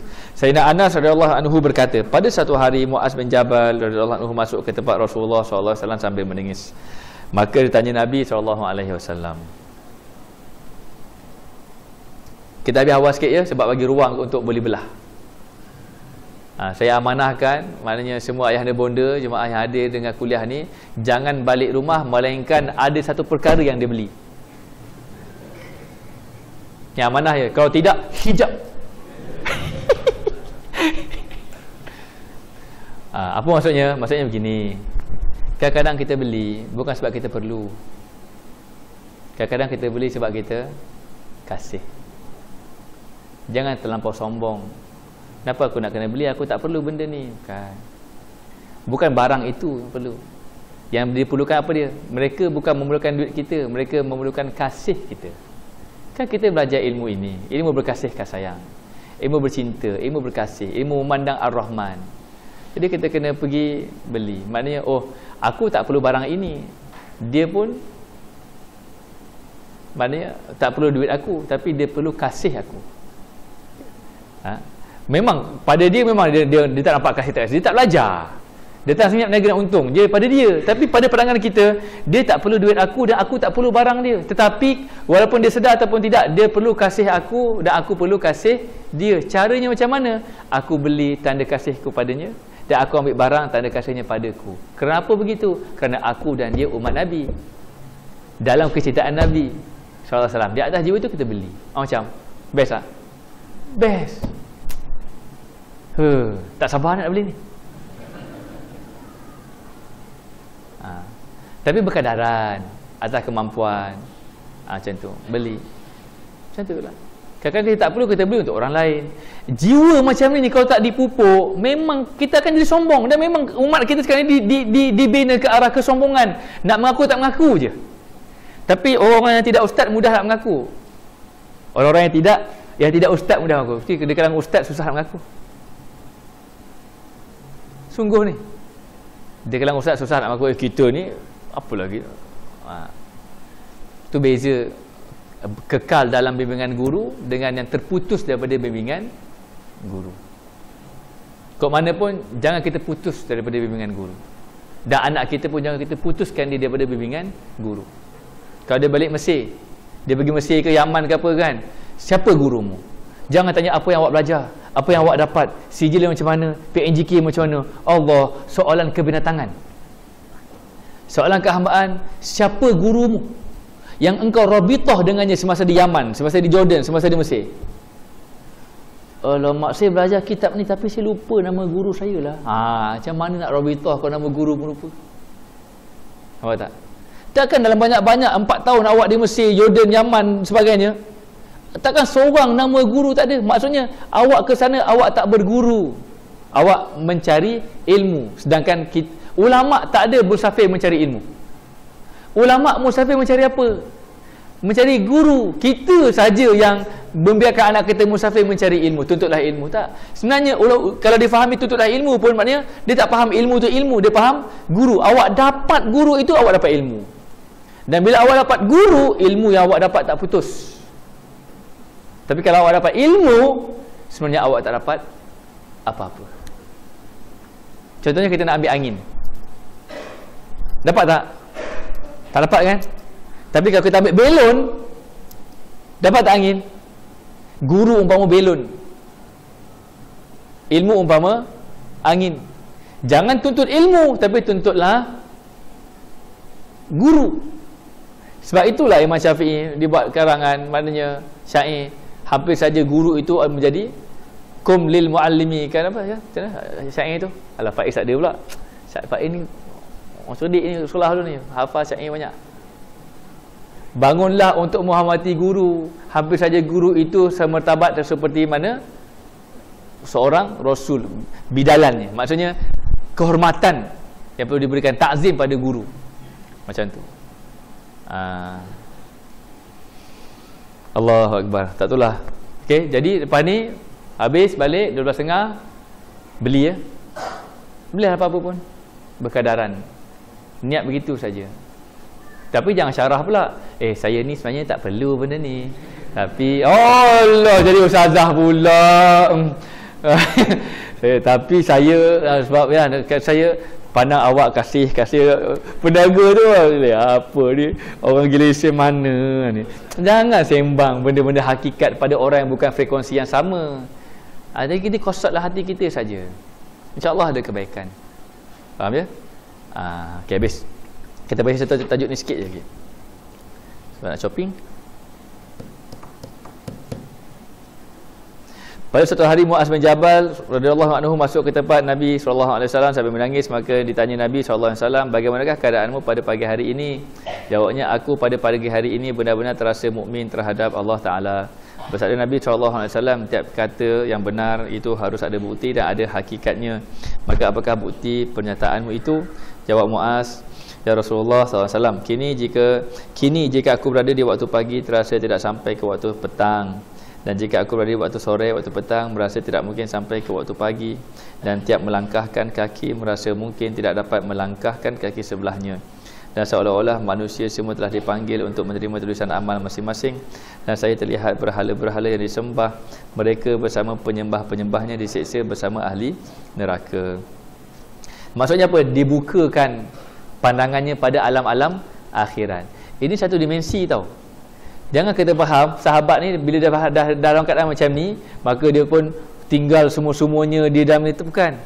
Sayyidina Abu Bakar radhiyallahu anhu diceritakan, bila dalam rumah, dia akan duduk di hujung rumah dia tu, dia akan peluk lutut dia, kaki dia kepala dia antara dua lutut, menangis terisak-isak. Kenapa?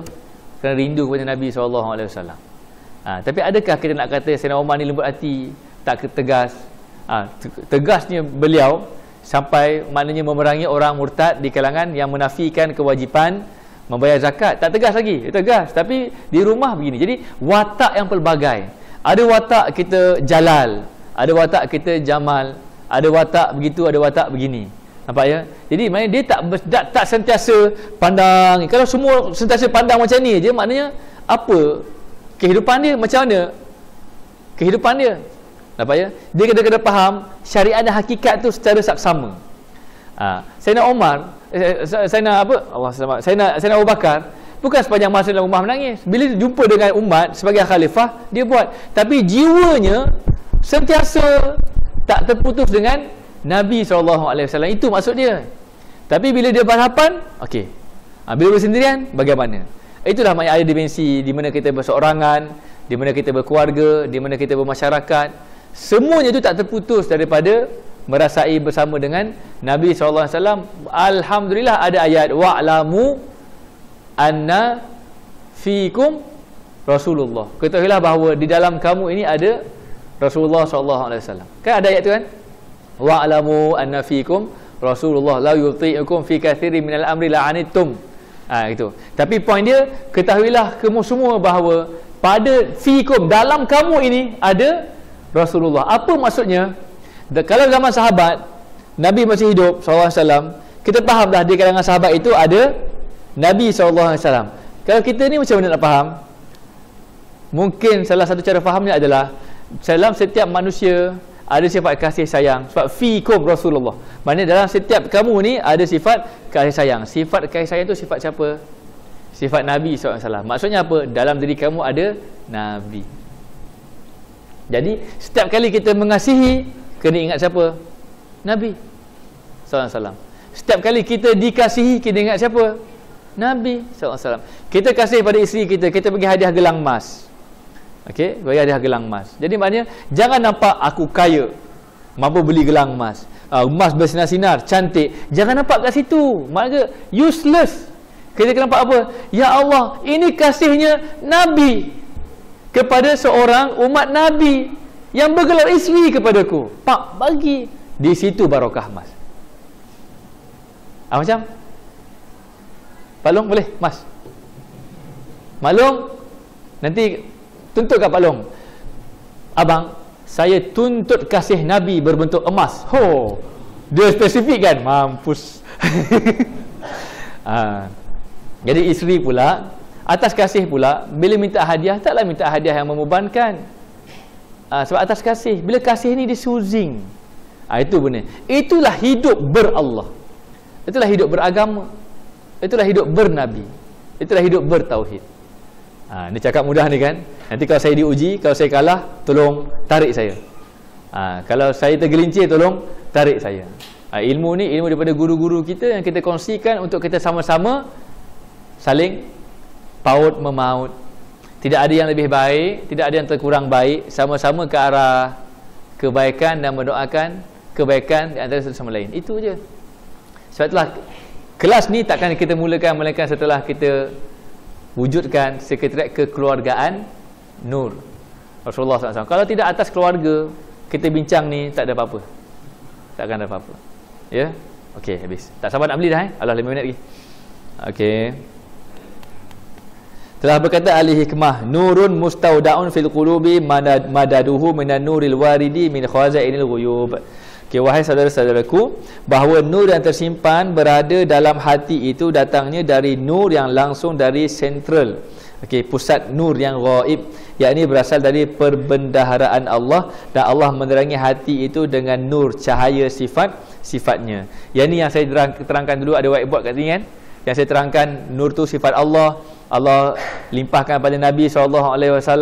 Nabi nyatakan kepada siapa? Umatnya. Maka ada pusingan dia kan. Akhirnya semuanya itu kembali kepada esanya sifat nur di sisi Allah Subhanahu Wa Taala.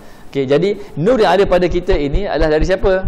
Dari Allah. Sebab apa? Nur itu adalah sifat Allah. Tapi direct ke nur tu sampai kat kita ni? Tak. Melalui siapa? Melalui Nabi SAW.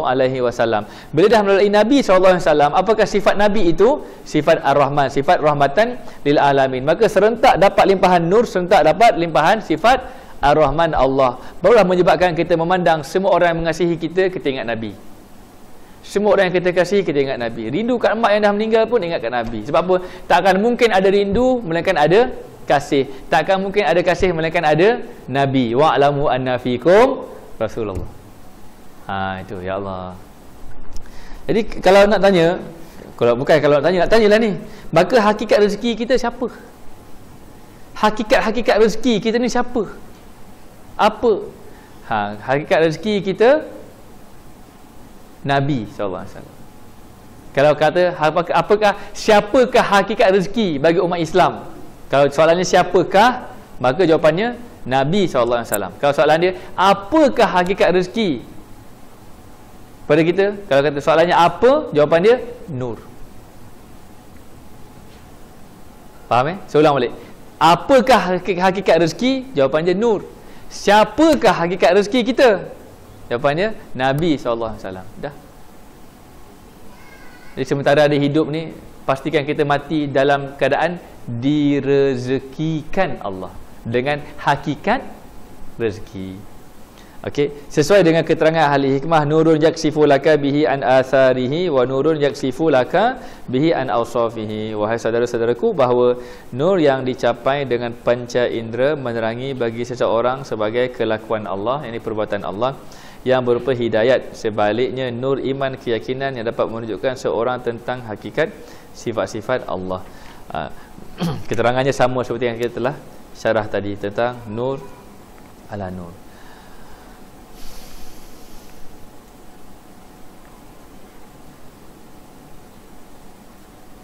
Mudah-mudahan Allah Ta'ala mengabulkan segala hajat kita, terutamanya hajat-hajat yang telah kita huraikan sepanjang kita mensyarahkan kitab ini pada 2 tajuk yang kita baca.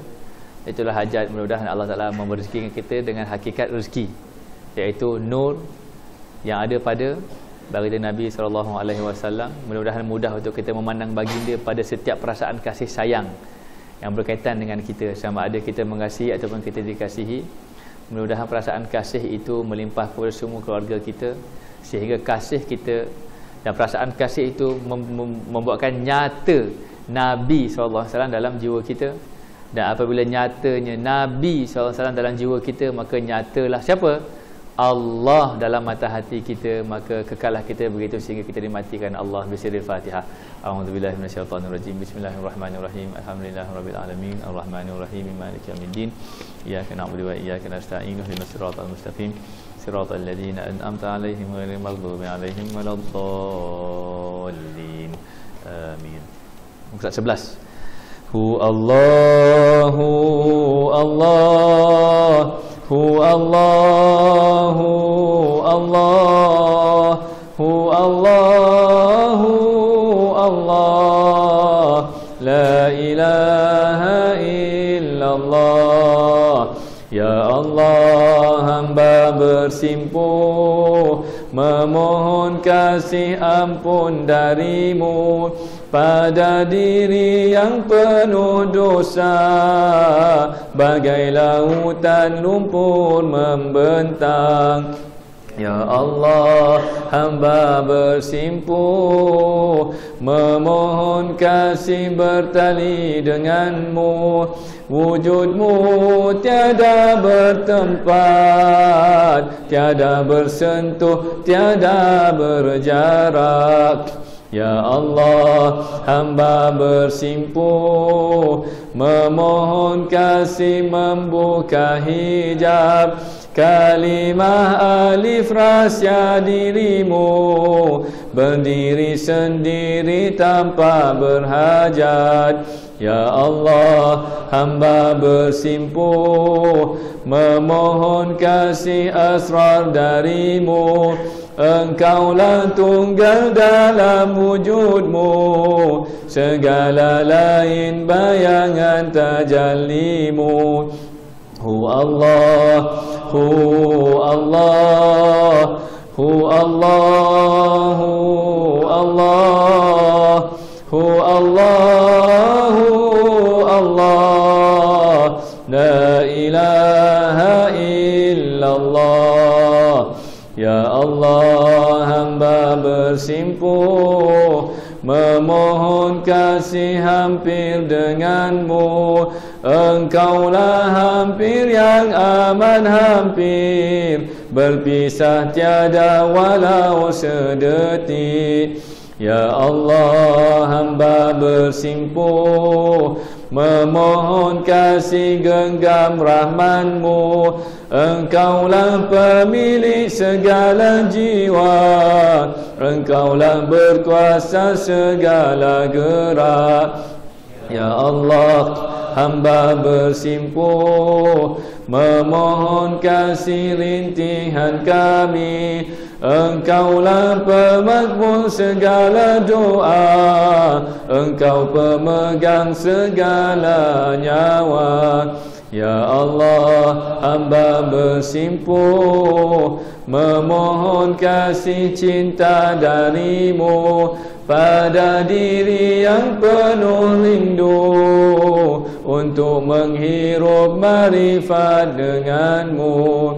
Ya Allah, hamba bersimpuh memohon kasih rahmat darimu dengan syafaat Rasul yang mulia, dengan barakah para awliya.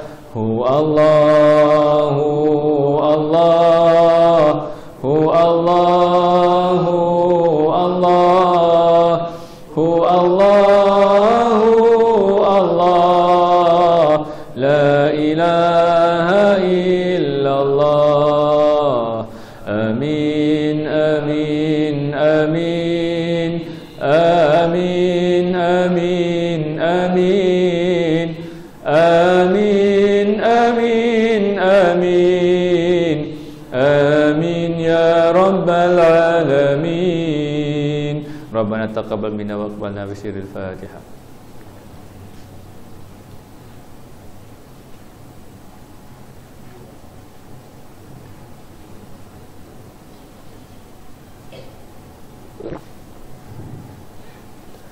Sama kita tangguhkan dengan tasbih kafarah dan suratul asr. Subhanakallahumma wa bihamdika asyhadu an la ilaha illa anta